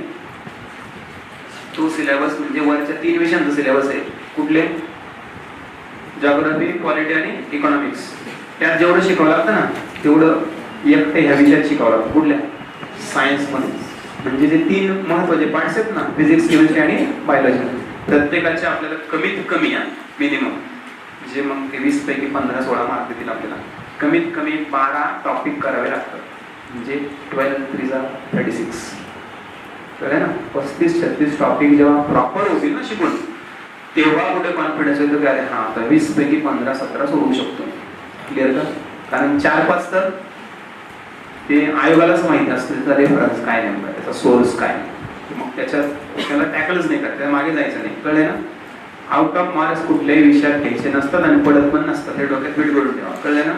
जेवढे येतील मॅक्सिमम तेवढे प्रयत्न करायचे त्या विषयामध्ये आपल्या आपल्या पोटेन्शियल्सनुसार. तुमच्या क्षमता काय त्यानुसार ठरवायचं. मी 15-17 करू शकतो करायची, मी नाही, मी 10 करू शकतो, कसं करायचं? मी 10 करू शकतो, मग 5 करून आणणार. दुसरा विषय मला थोडंसं वाढवा लागणार, समजले का? मग सोडून देणार सगळं, रिझल्ट येणार मी लक्षात. ठीक आहे. सो हे टॉपिक्स आहेत बघा काही महत्त्वाचे, जे आपल्याला राज्यसेवेसाठी खूप महत्त्वाचे आहेत. हे जे टॉपिक्स आहेत सगळे, यांच्या सगळ्यांवर प्रश्न येईल याची गॅरंटी नाही. मग यांना प्रश्नानुसार बाय फॉरगेट करून मग मी फक्त वर्गीकरणच करेल. बऱ्याच मुलांची अशी असते टेंडन्सी, सर मी फक्त क्लासिफिकेशन केलं चालेल का, सर मी फक्त सिस्टम्स केलं चालेल का, सर मी फक्त ते डिसीज आणि मायक्रोलॉजी केलं, असं कसं काय चालेल? आपण प्रेडिक्ट नाही करू शकत ना. मग तुम्हाला हे सगळेच टॉपिक शिकायचे, फक्त काही टॉपिक जे आहेत ना हे फक्त या पर्पजने शिकायचे की ते कन्सेप्च्युअल आहेत आणि त्या कॉन्सेप्टवर म्हणजे पुढचे टॉपिक तुम्हाला समजायला सोपे जाणार आहेत. कळलंय का? आणि काही टॉपिक तर असे आहेत मग त्यांच्यावर डायरेक्टली प्रश्नच येतात. कळत ना? कुठले असले टॉपिक आहेत बायोमध्ये ज्यांच्यावर शॉर्ट प्रश्न येतात राज्यसेवेला. राज्यसेवेला अभ्यास करणाऱ्या विद्यार्थ्यांना बायोमध्ये सगळ्यात जास्त फोकस करावा लागेल सिस्टीम्सवर. कळत ना? कुठल्या सिस्टीम्स, आपल्या कुठल्या कुठल्या systems? Digestive system, respiratory system, circulatory system, excretory system, त्यानंतर रिप्रोडक्टिव्ह सिस्टीम आणि कंट्रोल कोऑर्डिनेशन, नर्वस सिस्टीम आणि हार्मोन्स वगैरे सगळं. कळलंय का? ते जुने सगळे पेपर जर बघितले अनालिसिस करून तुम्हाला कंपल्सरी त्याच्यावर प्रश्न सापडतो. आता आपली लेटेस्ट राज्यसेवेचा जर प्रश्न पेपर बघितला तुम्ही, रेस्पिरेटरी सिस्टीमवर पण प्रश्न होता माहिती ना, सर्क्युलेटरी सिस्टीमवर पण प्रश्न होता की नव्हता? पेपर अनालिसिस बघता का नाही? ऐकलं की नाही? मी तर प्रश्न पण सांगू शकतो मला. सर्क्युलेटरी सिस्टीमवर प्रश्न होता, हार्टमध्ये जे ब्लड सर्क्युलेशन होतं सिक्वेन्स सांगा. Right atrium, right ventricle, left atrium, left ventricle, होता का नाही? त्यानंतर एक प्रश्न होता रेस्पिरेटरी सिस्टीमवर की which one of the following is not included or not a step of respiration, म्हणजे कुठली रेस्पिरेशनची स्टेप नाही, असा प्रश्न होता. 4 ऑप्शन होते. एक होतं कॅल्व्हिन सायकल, एक होतं ग्लायकोलायसिस, एक होतं क्रेब्स सायकल आणि एक होतं सायट्रिक ऍसिड सायकल. कळलं? त्याचं ऑप्शन होतं जे नाही आहे रेस्पिरेशनचं part, that is Calvin cycle. आणि Calvin cycle belongs to photosynthesis. Calvin cycle photosynthesis मध्ये असते. फोटोसिंथेसिस प्रोसेस 3 वेगळ्या प्रकारची पाहिली म्हणजे प्लांट्समध्ये, C3, एक C4 आणि एक कॅल्व्हिन. C3 म्हणजे कॅल्व्हिन. कॅल्व्हिन सायंटिस्टचं नाव आहे, कॅल्व्हिन मेल्विन, आणि त्यासोबत आणखी बेन्सन. यांनी दोघांनी फोटोसिंथेसिसची प्रोसेस शोधून काढली, सिक्वेन्स शोधून काढले. फोटोसिंथेसिस कसं होतं नेमकं स्टेप बाय स्टेप, आणि त्यात कोणकोणते फॅक्टर्स इन्व्हॉल्व असतात फूड सिंथेसिस करायला. कार्बन डायऑक्साईडला ग्लुकोज मध्ये फिक्स करायचं. मग ते C3 आले. नंतर एक हॅच आणि स्लॅक नावाचे शास्त्रज्ञ त्यांनी C4 शोधून काढले. त्यांनी सांगितलं काही प्लांट्समध्ये असं होतं. आणि मग नंतर एक तिसरी पण आली, एक्सेप्शनल प्लांट्समध्ये पाहायला मिळतो, तिला कॅम पाथवे म्हटले जाते, क्रासुलेशन ऍसिड मेटाबॉलिझम पाथवे. तिसरा प्रकार फोटोसिंथेसिस. टेन्शन घेऊन नका, आपल्याला शिकायचं नाही, जस्ट सांगते असं. परत टेन्शन घ्यात बसणार कुठून काय सांगते सर नेमकी, ते सिस्टीम्स बद्दल बोलते मी. ठीक आहे. सेकंड, दुसरा महत्त्वाचा फोकस आपला, हे झालं पहिला प्रेफरन्स बायोमध्ये. कशाला? सिस्टीम. मॅक्सिमम प्रश्न याच्यावर येतात, त्यामुळे हे परफेक्ट करून घ्यायचं सिस्टीम पहिले. याचा अर्थ असा होणार नाही की मी तुम्हाला पहिले सिस्टीम शिकवणार. क्लिअर ना? का बरं? मी तुम्हाला आत्ता सांगितलं ना, कन्सेप्ट वाईज जावं लागेल आपल्याला, 1 बाय 1, एक नंतर दुसरं तिसरं शिकवलं. कळले का? याच्यानंतर दुसरा महत्त्वाचा फोकस आपला असणार आहे क्लासिफिकेशन. पहिले सिस्टीम्स, नंतर प्लांटचं क्लासिफिकेशन, नंतर ॲनिमलचं क्लासिफिकेशन. पण आता क्लासिफिकेशनवर प्रश्न कंबाईनला पण खूप येतात आपल्याला. पण कंबाईनला क्लासिफिकेशनवर विचारणारे प्रश्न, राज्यसेवेला विचारणारे प्रश्न फरक आहे. काय फरक आहे माहिती आहे? कंबाईनला युजली जे क्लासिफिकेशनचे प्रश्न विचारतात त्याच्यामध्ये फक्त एक्झाम्पल्स विचारतात, उदाहरण. राज्यसेवेला उदाहरणं विचारत नाही. कळलं ना? राज्यसेवेला थोडेसे ऍप्लिकेशन बेसिसचे प्रश्न विचारतात, म्हणजे एखाद्या स्पेसिफिक प्राण्याबद्दलच विचारतील तुम्हाला, सांगा मग त्यात कुठले फीचर्स आहेत आणि कुठले नाही येते. म्हणजे तुम्हाला स्पेसिफिक राहावं लागतं जास्त. कुठे? जर राज्यसेवेचा पेपर द्यायचा असेल आणि ते जर कंबाईन असेल तर नाही, तुम्हाला जनरल फॅक्ट्स माहीत असले तरी बस झाले, कारण तिथे सिंगल लाईनवर प्रश्न जास्त येतात. क्लासिफिकेशन क्लिअर का? त्यानंतर मग तिसरा महत्त्वाचा घटक आहे आपला, हे जे टिश्यू नावाचा टॉपिक आहे ना आपल्याला. टिश्यू म्हणजे कुटी, माहिती ना? प्लांट आणि ॲनिमल टिश्यूज नावाचा टॉपिक आपला. त्यातल्या ॲनिमल टिश्यूजवर पण प्रश्न येण्याचं प्रमाण जास्त आहे. कळलं? ॲनिमल टिश्यूज मोस्टली आयोग आपल्याला फोकस करतो, आपल्यावरच प्रश्न जास्त विचारतात. कळलं? ॲनिमल टिश्यूज मध्ये महत्वाचे टिश्यूज कुठले त्यांच्यावर प्रश्न येतात? ब्लड आहे, बोन्स आहे आणि मसल्स आहे. बघा पेपर जुने, ब्लडवर पण प्रश्न असतात, बोन्सवर पण असतात आणि मसल्सवर पण असतात. आता लेटेस्ट 2-3 पेपर बघितले ते तुम्हाला सापडून जाईल. या तिन्ही याच्यावर प्रश्न. कुणावर? रक्तावर पण, मसल्स म्हणजे स्नायूवर पण आणि बोन्सवर पण प्रश्न. बोन्स फंक्शनवर प्रश्न होता आता लेटेस्ट एक एक्झामला. ब्लडवर प्रश्न होता, जोड्या लावायला. कलर होता ना आत्ता का परीक्षेला, रक्ताच्या रंगावर प्रश्न. समजले का? सो हे कॉमन प्रश्न आहेत, हे आपल्याला माहिती पाहिजे. ठीक आहे. सेल फक्त आणि फक्त बेसिक कन्सेप्ट क्लिअर करण्यासाठी करायचं, ज्याच्यावर कन्सेप्ट सगळे आणि त्यातल्या काही कन्सेप्टचा फायदा आपल्याला मेन्सला होतो. स्पेशली याच्यामध्ये आपल्याला स्टडी करावं लागतं डीएनए आणि आरएनए. डीएनए आरएनए थोडा परफेक्ट स्टडी असला की बायोटेक्नॉलॉजी समजून घ्यायला सोपं जातं. कळलं ना? बेसिक एकदा क्लिअर होऊन जाते. आणि जर इकडे फ्रीला जरी प्रश्न आला तर तो पण कळून जाईल. समजलं मात्र हे तुम्हाला. आणि सगळ्यात लिस्ट, सगळ्यात कमी फ्रिक्वेन्सी असलेले टॉपिक आहारशास्त्र, न्यूट्रिएंट्स. एखादा प्रश्न तो पण प्रत्येक एक्झामला येईलच असं काही कंपल्सरी नाही. काही पण विचारतील, सोर्सेस विचारतील. मग एकदा विचारलं होतं व्हिटॅमिन B12 चे सोर्सेस काय? कळलं? व्हिटॅमिन B12 चे सोर्सेस काय? त्यानंतर विचारलं होतं ते व्हिटॅमिन C मुळे हा डिसीज होतो, त्याचा सोर्स हा असतो, तो असतो, नसतो वगैरे. त्याच्यावर जनरल फॅक्च्युअल प्रश्न येतात, त्यामुळे सोपा टॉपिक येतो. त्याला डोकं लागायचं. एकदा शिकला परीक्षेत प्रश्न आला तुम्ही सोडू शकता. आणि त्यानंतर अधूनमधून प्रश्न येतात इनहेरिटन्स आणि इव्होल्युशनवर आणि डिसीज आणि मायक्रो ऑर्गॅनिझम. सो हे 3 टॉपिक असे आहेत, परफेक्ट डॉक्टर फिट करून ठेवा. एक क्वेश्चन मॅक्सिमम, तो पण रेग्युलर येईल का याची गॅरंटी नाही. कळेल का? तसं तर गॅरंटी कशाचीच नाही. पण मागच्या 2-3 प्रश्नपत्रिकांचं विश्लेषण केलं असं लक्षात येतं की यांच्यात अधूनमधून एखादा प्रश्न येतो. कळलं का? डिसीजवर तसं राहतोच. प्लॅन डिसीजवर प्रश्न, एक प्रश्न कंपल्सरी प्लॅन डिसीजवर. माहिती ना? आयोगाची आवडते डिसीज काही रिपीट पण करत आयोग. टिक्का डिसीज माहिती ना? आर्गट डिसीज, बंचिंग टॉप डिसीज, आवडते डिसीज आहे काही रिपीट. ते प्रश्न सगळ्यांना आलेले असतात, त्यामुळे आपण त्यात काही खूप जास्त खुश होण्याची गरज नसते. लक्षात, सगळ्यांना आलेले असतात ते प्रश्न. आणि प्रश्न तुम्हाला अगोदर सांगितले जे बऱ्याच जणांनी आले ते आपल्याला आले पाहिजे लक्षात. हे आता याच्यावर रिसेंट विचारत आले, त्याचं जनक कोण, त्याचं जनक कोण. मागच्या 2 वर्षापूर्वीचे परीक्षेचे प्रश्न आहे. अनुवांशिक जनक कोण? कळले का? बायोलॉजीचे जनक कोण? जीवशास्त्राचा. जनरल प्रश्न विचारले आहे का? स्टेटमेंट्स केले फक्त. असा एक प्रश्न तर कोण टाकला, सगळे फादरच विचारले त्याच्यामध्ये. याचा फादर कोण, त्याचा फादर कोण, याचा फादर कोण, असे. कळलेत ना? आणि बरं हा शब्द कोणी दिला, तो शब्द कोणी दिला. जनरल बेसिक प्रश्न त्याचे. ठीक आहे. बायोलॉजी कळलं? काय अडचण? तुम्हाला समजते की मी काय बोलतो? तुम्ही आता हळूहळू कॉमेंट जाण्याच्या तयारी वाटते नाही? टेन्शन यायला लागलं कोणा? टेन्शन आलं का? टेन्शन ना घेऊ बिलकुल. तुमचं टेन्शन मी घेऊन टाकतो. तुम्ही फक्त एकच काम करा, फक्त लक्ष द्यावं. तर तुम्हाला आणखी एक पण सांगतो, लक्षात घ्या, नीट लक्षपूर्वक ऐका माझं. तुम्ही आता बरेच जण सायन्स आणि इंजिनिअरिंग बॅकग्राऊंडचे आहात, बरोबर आहे? त्यामुळे ऑब्व्हियसली तुमची स्पीड आता चांगली असणार आहे. आणि आर्ट्सवाल्यांनी पण काही टेन्शन घेऊ नका, शिकवणार मीच आहे सगळ्यांना. दुसरा महत्त्वाचा मुद्दा असा तुम्हाला सांगायचा आहे की सायन्सची स्टडी मी प्रत्येकच मुलांना सांगत असतो, विज्ञानाचा अभ्यास वर्गातच करा. बरोबर? काय बोललो मी तुम्हाला? अर्थ कळत नाही बोलण्याचा. सायन्सचा अभ्यास वर्गातच करा, म्हणजे तुम्हाला बाकीचा वेळ इतर विषयाने देता येईल. कळलंय का? का बरं असं का बरं बोलतोय सांगा बरं मी? सायन्सचा अभ्यास वर्गातच का करायचा? कारण सायन्स हा विषय नंतर जर तुम्हाला मी वर्गात नाही लक्षात बघेल, मी रेग्युलर करेल नाही करणार, मी नंतर करेल. पण असा विषय ना, तुम्ही एकदा वाचायला बसतात ना काही, कळलं ना, तर असं डेफिनेटली होणार. तुम्ही एक 10-15 लाईन वाचल्या की तुम्हाला त्यातले 4-5 शब्द कळलंय का? Question mark question mark question mark. मग जर तसं पुढे तुम्हाला एक लक्ष दिले एक पेज वाचतो तर आहे, पण लक्षात तर काहीच येईल, समजत तर काहीच नाही. आलंय का लक्षात?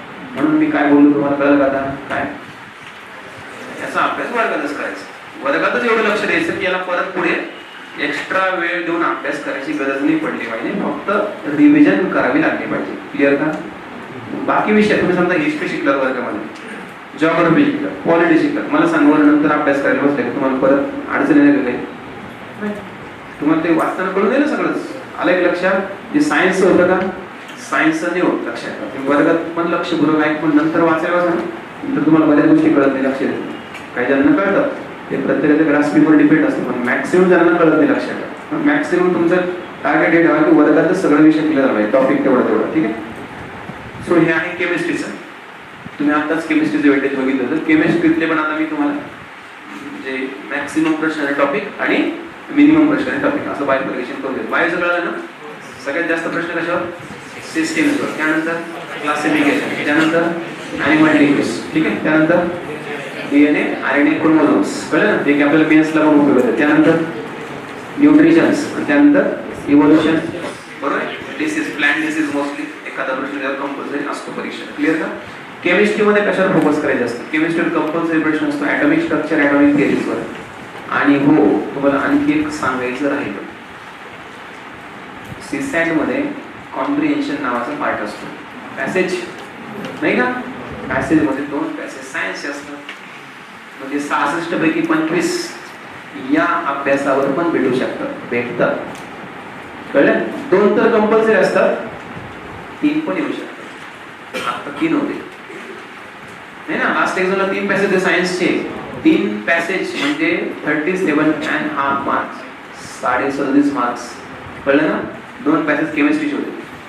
आले लक्षात? आपण सायन्सचे पॅसेज सोडवण्यासाठी काही वेगळा अभ्यास करायचा आहे का? वेगळे बुक्स आहे का? वेगळा क्लास लावायचा आहे का त्यासाठी? सायन्सचे पॅसेज तुम्ही जुन्या बॅचच्या मुलांना विचारा, ज्यांची बॅच झाली बॅच कम्प्लीट. सायन्सचा पॅसेज ज्यांचं सायन्स कम्प्लीट झाले ना, कळलं, तर त्यांना तो पॅसेज पण वाचायची गरज पडत नाही. कळलं का? परफेक्ट टॉपिक शिकलं तर तुम्ही इकडे प्रश्न वाचले की उत्तर येऊन जातं तुम्हाला. पॅसेजमध्ये काय असतं माहिती? तेच जे आपण शिकलो ते. कळलं का? जसं फिजिक्सचा एक पॅसेज होता मागच्या वर्षी, इलेक्ट्रोमॅग्नेटिक स्पेक्ट्रमवर. कशावर? Electromagnetic spectrum, radio waves, microwaves, infrared rays. कळलं ना? याची स्पीड एवढी, याची स्पीड एवढी, याची वेव्हलेंथ अशी, त्याची वेव्हलेंथ तशी, याची फ्रिक्वेन्सी. मुलांनी पॅसेज वाचला नाही बिलकुल. 5ही प्रश्न लगेच ऑप्शन 1 सोडून टाकले. कळलं का? त्यानंतर आत्ता लेटेस्ट ॲटॉमिक थिअरीवर प्रश्न होता, पॅसेज होते. ॲटॉमिक थिअरीज, डाल्टनची थिअरी, थॉमसनची थिअरी, बोअरची थिअरी, रुदरफोर्डची थिअरी. तर मुलांना पॅसेज वाचायची गरज नाही पडली का? ॲटॉमिक स्ट्रक्चर जेवढे परफेक्ट शिकले होते, पर्याय वाचला आणि सोडून टाकले. कन्सेप्ट क्लिअर असले की विज्ञानाचे पॅसेज आरामशीर सुटतात. हा एकदा आयोगाने ग्रॅव्हिटेशनचा पॅसेज विचारला होता. कळलं? ग्रॅव्हिटेशन एस्केप असेल, तो मात्र खूप डिफिकल्ट होता, कारण तो 12वीचा पॅसेज होता.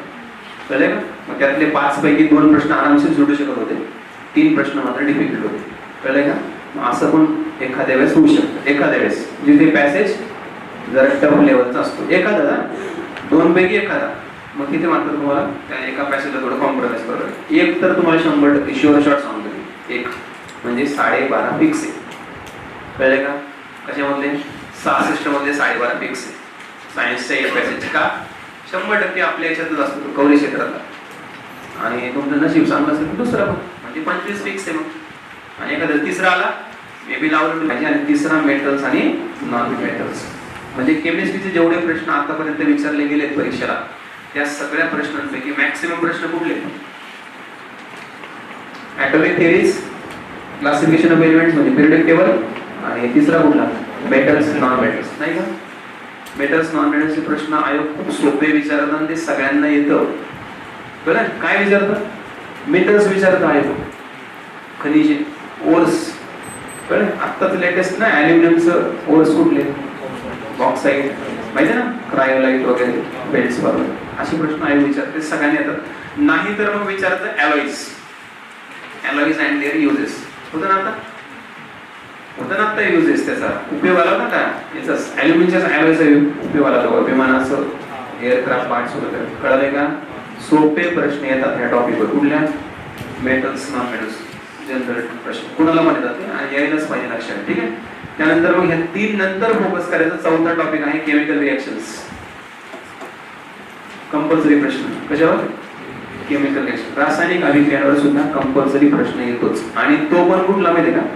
डे टू डे रिएक्शन्स, दैनंदिन आपल्या जीवनातल्या अभिक्रिया त्यांच्यावर प्रश्न येतो, किंवा कॅटलिस्टवर प्रश्न येतो, किंवा factors affecting the rate of chemical रिएक्शनवर प्रश्न येतो. आता आला होता मागच्याच राज्यातील आलं ना की केमिकल रिएक्शनचा जो रेट असतो तो सुरुवातीला फास्ट असतो, पण नंतर फास्ट असतो, पहिले स्लो असतो. पण असे स्टेटमेंट होते ना 4. रासायनिक अभिक्रिया सामान्यपणे आणि खाली ऑप्शन्स होते, सुरुवातीला स्लो असते नंतर फास्ट होते, सुरुवातीला फास्ट असते नंतर स्लो होते, सुरुवातीला फास्ट असते शेवटी फास्ट असते, सुरुवातीला स्लो असते शेवटी स्लो असते, अशा ऑप्शन होते चार्ज नंतर. होता ना प्रश्न. केमिकल रिएक्शन्सवर नेहमी प्रश्न असतो, लक्षात घ्या. कळलं? रस्टिंग काय, फिजिकल का केमिकल, प्रश्न आले. सोपे प्रश्न असतात, केमिस्ट्रीत आरामशीर मार्क भेटतात वर्गात शिकूनच, नंतर डोकं लावायची गरज पडत नाही. क्लिअर का? पिरियडिक टेबलवर प्रश्न असतात, आवडतं आणि मॉडर्न पिरियडिक टेबल. ठीक आहे, चलो. त्यानंतर नेक्स्ट टॉपिक आहे आपला हायड्रोकार्बन्स. हायड्रोकार्बन्स पण तेवढाच इम्पॉर्टंट आहे. आत्ताच्या परीक्षेला आयोगाने दोन्ही एक्झामला, राज्यसेवेला पण आणि कंबाईनला पण हायड्रोकार्बन प्रश्न विचारला कंपल्सरी. हायड्रोकार्बन मध्ये काय काय असतं माहिती तुम्हाला? हायड्रोकार्बन मीन्स कार्बन केमिस्ट्री ना, आणि कार्बन म्हणजे डायमंड आणि ग्राफाइट. सांगा मागच्या पेपरला प्रश्न होता का? डायमंडवर पण होता आणि ग्राफाइटवर पण होता, समजले का? डायमंड होता ना प्रश्न, रॉक ड्रिल बसेस मध्ये वापरतात, त्याचे युजेस होते, आणखी काहीतरी त्याच्या प्रॉपर्टीज बद्दल प्रश्न, जनरल प्रश्न विचारतात, समजले ना? हा एक महत्त्वाचा टॉपिक आहे. कुठला? हायड्रोकार्बन्स, कार्बनचं क्लासिफिकेशन. आणि पूर्वी काय विचारायचं आहे त्याच्यामध्ये? अल्केन, अल्किन आणि अल्काइन यांचे जनरल फॉर्म्युले. अल्केन, अल्किन आणि अल्काइनचे जनरल फॉर्म्युले, सामान्य फॉर्म्युले. CnH2n+2, CnH2n, CnH2n-2. ठीक आहे. यानंतर जायचं मग ऍसिड आणि बेस. ऍसिड आणि बेसच्या थिअरीजवर प्रश्न आहेत आपल्याला. ऍसिड बेसच्या थिअरीज माहिती का? ऍसिड बेसच्या थिअरीज, ऍसिड बेसच्या थिअरीज माहिती का? ऍसिड म्हणजे काय, बेस म्हणजे काय, तो प्रश्न येत नाही आपल्याला. ऍसिड बेसच्या थिअरीज आहेत 3, त्या 3 पैकी दोन प्रश्न जास्त. 3 पैकी पहिली थिअरी आर्रेनियसची थिअरी, दुसरी थिअरी आहे ब्रॉन्स्टेड लॉरीची थिअरी, आणि तिसरी लुईसची थिअरी. लुईसच्या थिअरीवर प्रश्न येतात आपल्याला, मॅक्सिमम चान्सेस त्याच्यावर प्रश्न येतात, नाही तर मग ब्रॉन्स्टेड आणि लॉरीची. आणि प्लस ऍसिड बेस मध्ये इंडिकेटर्स आहेत अभ्यासाला. इंडिकेटर्स मध्ये सगळ्यात महत्त्वाचं इंडिकेटर युनिव्हर्सल पीएच. पीएच वर प्रश्न येण्याची शक्यता असते, कळलं ना? तो पण एक महत्त्वाचा टॉपिक आहे. कुठला? ऍसिड बेसेस आणि सॉल्ट्स. क्लिअर का? आणि या व्यतिरिक्त मग सांगायचं केमिकल बॉन्डिंग, तो पण महत्त्वाचा टॉपिक आहे. कुठला? Chemical bonding. केमिकल बॉन्डिंग शिवाय तुम्ही केमिस्ट्री समजूनच घेऊ शकत नाही. अर्धे टॉपिक सगळे त्याच्यावर डिपेंड आहे. कशावर? केमिकल बॉन्डिंग वर लक्ष. कळलं का? म्हणजे तुम्हाला लुईस ऍसिड बेस कळणार नाही कधीपर्यंत? Chemical bonding. तुम्हाला हायड्रोकार्बन कळणार नाही कधीपर्यंत? केमिकल बॉन्डिंग नाही शिकला तुम्ही तर. कळलंय का? कारण केमिकल बॉन्डिंग मध्ये एलिमेंट्स रिॲक्ट होऊन कंपाऊंड्स, मॉलिक्युल्स कसे बनतात ते आपल्याला शिकावं लागतं. मग त्याच्यावर आधारित हे सगळ्या गोष्टी कळतात. Single bond, double bond, triple बॉन्डच माहिती नाही, मग तुम्हाला सॅच्युरेटेड आणि अनसॅच्युरेटेड हायड्रोकार्बन्स मधला फरक कसं कळणार? कळलंय का? तुम्हाला अगोदर काय माहिती पाहिजे? सिंगल, डबल आणि ट्रिपल बॉन्ड माहिती पाहिजे. कळलंय? तुम्हाला कंपाऊंड्सचा अभ्यास करताना पुढे पोलार कंपाऊंड्स काय आणि नॉन पोलार कंपाऊंड्स काय, त्यासाठी तुम्हाला बॉन्डिंग माहिती पाहिजे. त्याशिवाय तुम्हाला पोलार, नॉन पोलार कळणार नाही. तुम्हाला सिग्मा बॉन्ड आणि पाय बॉन्ड पण कळणार नाही. कळलंय का? तुम्हाला इंटरमॉलिक्युलर आणि इंट्रामॉलिक्युलर बॉन्ड पण कळणार नाही. ते तुम्हाला माहित असेल तर बाकी सगळ्या गोष्टी. तो एक महत्त्वाचा टॉपिक आहे. कुठला? रासायनिक बंधन. त्यानंतर ॲटॉमिक मास, मॉलिक्युलर मास. आयोगाने त्याच्यावर पॅसेज पण विचारला होता, प्रश्न पण विचारला होता. ॲटॉमिक मास, मॉलिक्युलर मास मध्ये मॅक्सिमम केमिस्ट्रीचे सगळे न्यूमरिकल्स कव्हर होतात सगळे. कळले? आता जो पॅसेज आला होता कशावर कमी ना, आणि त्यावर एक प्रश्न पण होता, मोल फ्रॅक्शन. आठवते ना राज्यसेवेला? मागच्या वर्षी राज्यसेवेला मोल फ्रॅक्शनवर पॅसेज पण होता आणि मोल फ्रॅक्शनवर एक प्रश्न सुद्धा आला होता. त्यामुळे मग तो एक आता सध्याचा हॉट टॉपिक आहे.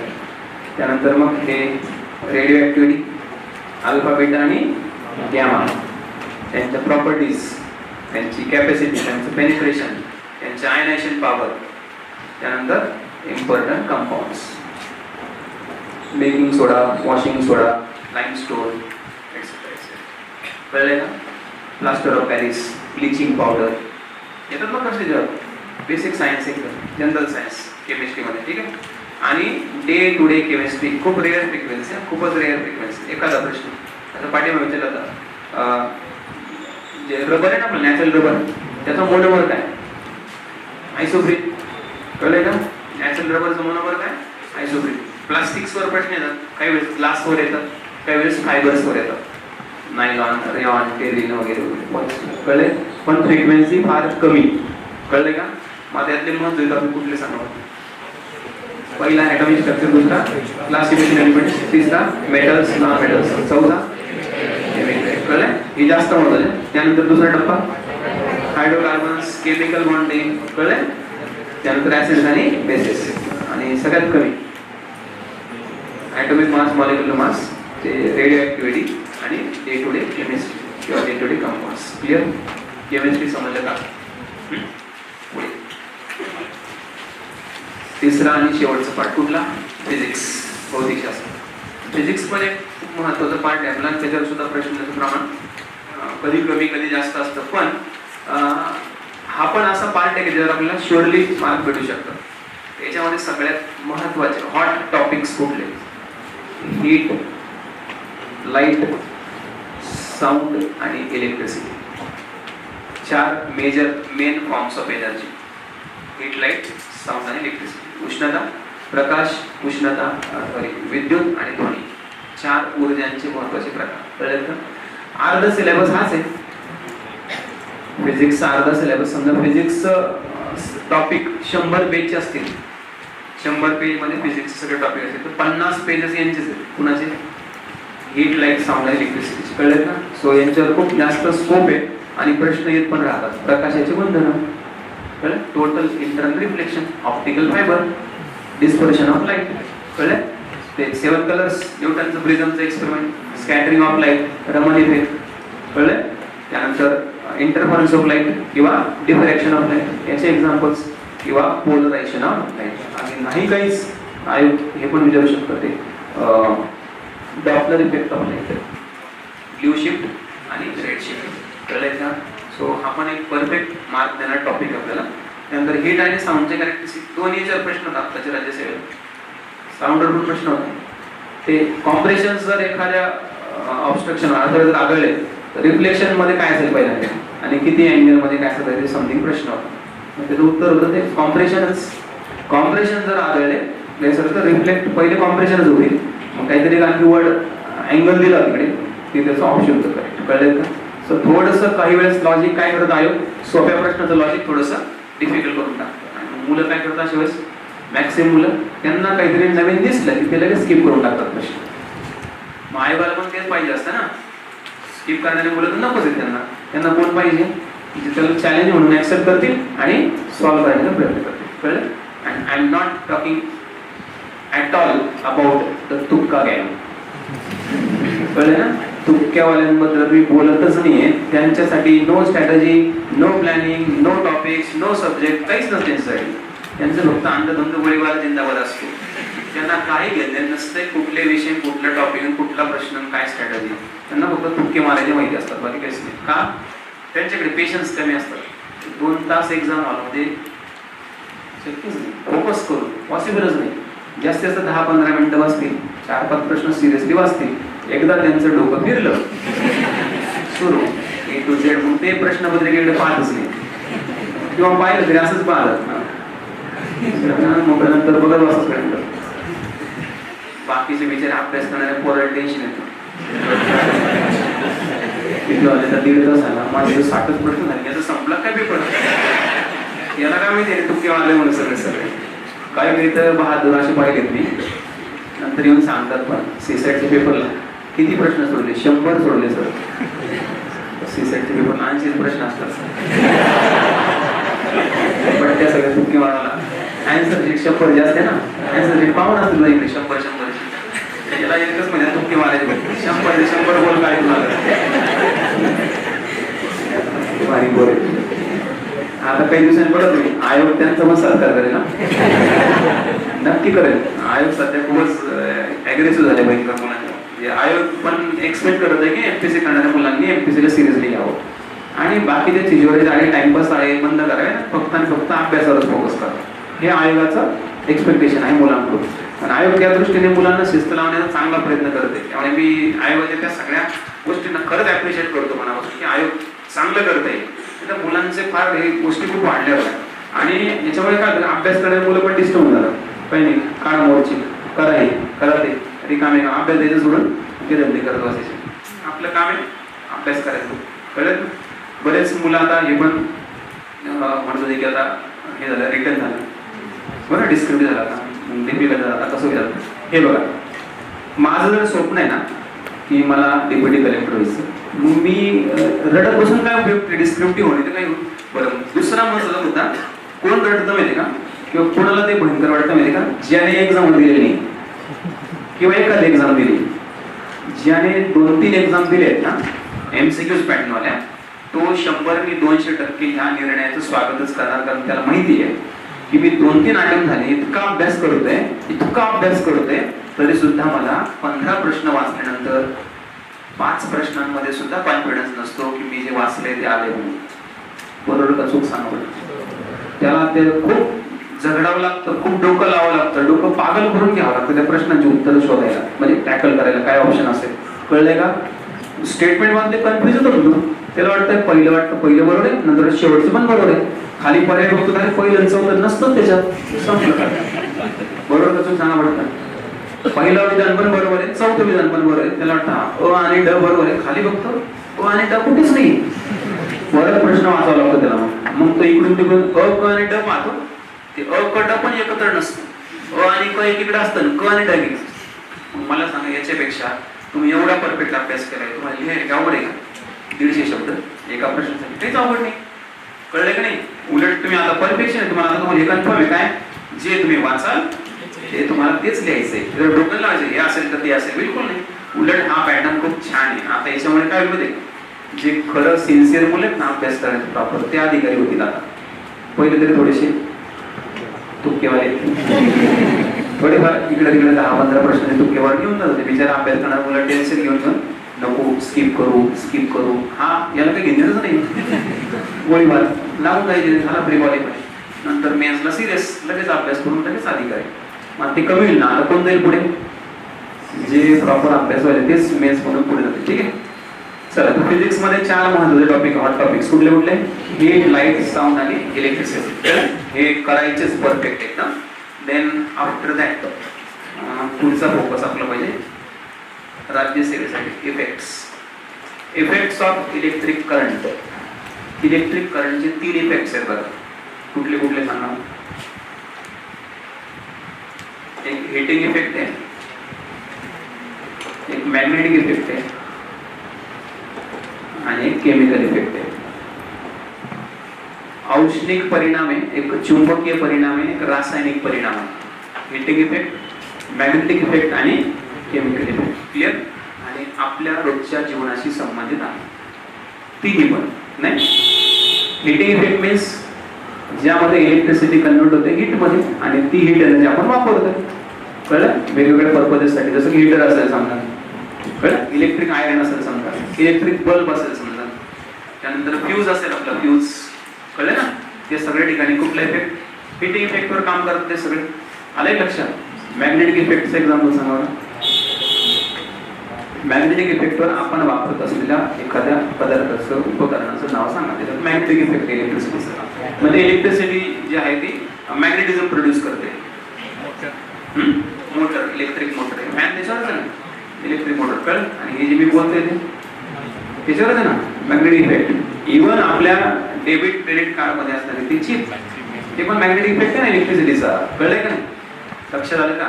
Generator, magnetic effect, electricity produce करणारं जनरेटर पण काय आहे? मॅग्नेटिक इफेक्ट प्रोड्यूस काम करतं. कळलंय का? आणि केमिकल इफेक्ट सांगा.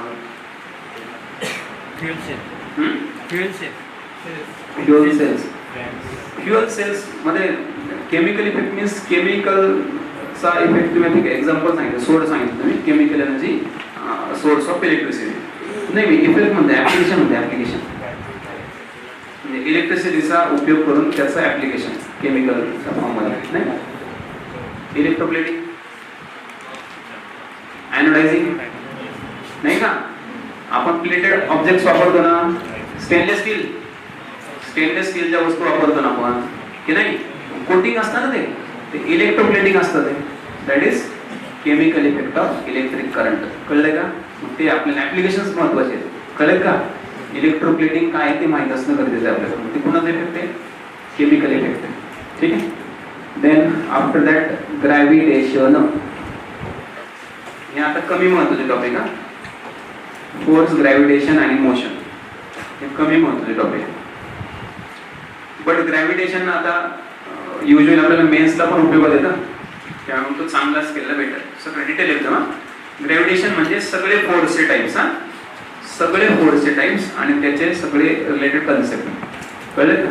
कारण त्याच्यात आपल्याला मेन्सला पण फायदा होतो त्याचा आणि प्रीला पॅसेज पण, जर पॅसेज पण येऊ शकतो आपण. त्यामुळे मग फोर्स मधला ग्रॅव्हिटेशन तर स्पेशली इकडे वरतीच कन्सिडर करा आणि मग बाकीचे अदर टाईप जे आहेत किंवा वर्क एनर्जी आणि पॉवर जे आहे ते आणि मोशन आणि त्याचे टाईप्स ते नंतर दुसऱ्या टप्प्यामध्ये कन्सिडर केले तरी चालते. कळलं? आणि अगदी लिस्ट इम्पॉर्टंट, खूप रेअरली खूप कमी फ्रिक्वेन्सी असलेला topic, pressure and Archimedes principle, दाब आणि आर्किमिडीजचं तत्व. आणि एक टॉपिक आपण दळदळी ते विसरलो, कुठला? Human eye, structure and errors, defects in vision, myopia, hypermetropia, माहिती ना? ते पण आहे प्रश्न ते अजून आपल्याला. आणि मिरर लेन्सेस जे ना, जेवढं आतापर्यंत आहे माझं अनालिसिस तेवढं कंबाईनला जास्त फोकस आहे राज्यसेवेपेक्षा, मिरर्स आणि लेन्सेस. क्लिअर? बाकी मग लाईटवर तर आहेच प्रश्न. लाईटवर तर आता तो न्यूमरिकल बनावला होता आपल्याला, माहिती ना? स्पीड ऑफ लाईट आणि स्पीड ऑफ एअर, ग्लासमध्ये आणि हवेमध्ये स्पीड, रिफ्रॅक्टिव्ह इंडेक्स कॅल्क्युलेट करायचा होता प्रश्न. सो लाईट तर आहेच इम्पॉर्टंट टॉपिक, त्याच्यावरची न्यूमरिकल्स पण, इलेक्ट्रिसिटीचे पण न्यूमरिकल्स. आता एक न्यूमरिकल यांच्यावर मिळून पण आलं होतं, तिघांना मिळून आलं न्यूमरिकल. आता वर्क, एनर्जी आणि फोर्स तिघांचं मिळून होतं. 3 व्हॅल्यू कॅल्क्युलेट केल्यानंतर आपल्याला त्याचा अँसर मिळतो. लक्षात ठेवा, आता एक न्यूमरिकल आलं त्याच्यावर. मध्यंतरी 2017 मध्ये आयोगाने खूप भयंकर न्यूमरिकल विचारले. कुठले? जेईची. तेव्हापासून मुलांनी तिकडे लागून गेले. फिजिक्सच्या 8 प्रश्नांपैकी 6 प्रश्न न्यूमरिकल होते, 6 प्रश्न. तेव्हापासून मुलांचं सगळ्यांचं काय न्यूमरिकल. फिजिक्स म्हटलं की फक्त हे सगळं मग बघायचं नाही, सगळे मुलं न्यूमरिकलच्या माग लागले. त्याच्यानंतरच्या परीक्षेला आयोगाने विचारलंच नाही. नंतरच्या परीक्षेला विचारले 2 एकदम बेसिक कॉमन सिलेबस मध्ये. कळलं ना? म्हणजे हे पण मुलं काय करतात ना, बरेचसे मुलं, तुम्ही तसं करू नका. जे पेपर झालेत ना आता लास्ट इयरचा पेपर, तर मुलं काय करतात माहिती का? मी तुम्हाला सांगतो. समजा आता सायन्सचा XYZ प्रश्न आहे, ठीक आहे? तो प्रश्न समजा आपल्या इकडे शिकवण्यात नाही आला कुठल्याच टॉपिकमध्ये, XYZ प्रश्नाच्या मागे जास्त लागतात. सर ते सांगा पहिले. म्हणजे जे प्रश्न सिलेबस रिलेटेड होते त्याला ते नाही करायचे. कुठला करायचा? जो काहीतरी आयोगाने, मी तुम्हाला सांगितलं ना, 21 पैकी 3-4 प्रश्न सोडून द्यायचे, त्यांचा विचार नाही करायचा. पण आता हे मुलं काय करतात नाही, काही ना त्या 4 प्रश्नांच्या मागे लागतात.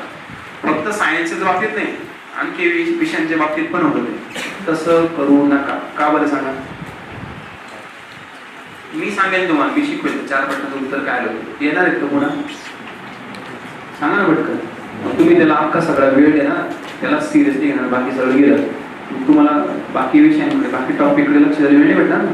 त्यामुळे आयोगाला फॉलो करू नका प्रश्नांच्या बाबतीमध्ये. हा प्रश्न कुठून आलाय आणि मला आता तो म्हणत नाही. तुम्ही फक्त अभ्यास करा, आयोगाला प्रेडिक्ट नका करू. काही पण येऊ शकतं, पेपर सरप्राईज आहे, अगोदरच बोलले मी. कळलं ना? आणि कॅल्क्युलेशन डोक्यात ठेवा, किती मार्क्स आणायचे तुम्हाला आउट ऑफ नाही घ्यायचे. आणि तुम्ही किती जरी ठरवलं तरी तुम्ही घेऊ शकत नाही, कारण आयोग घेऊ.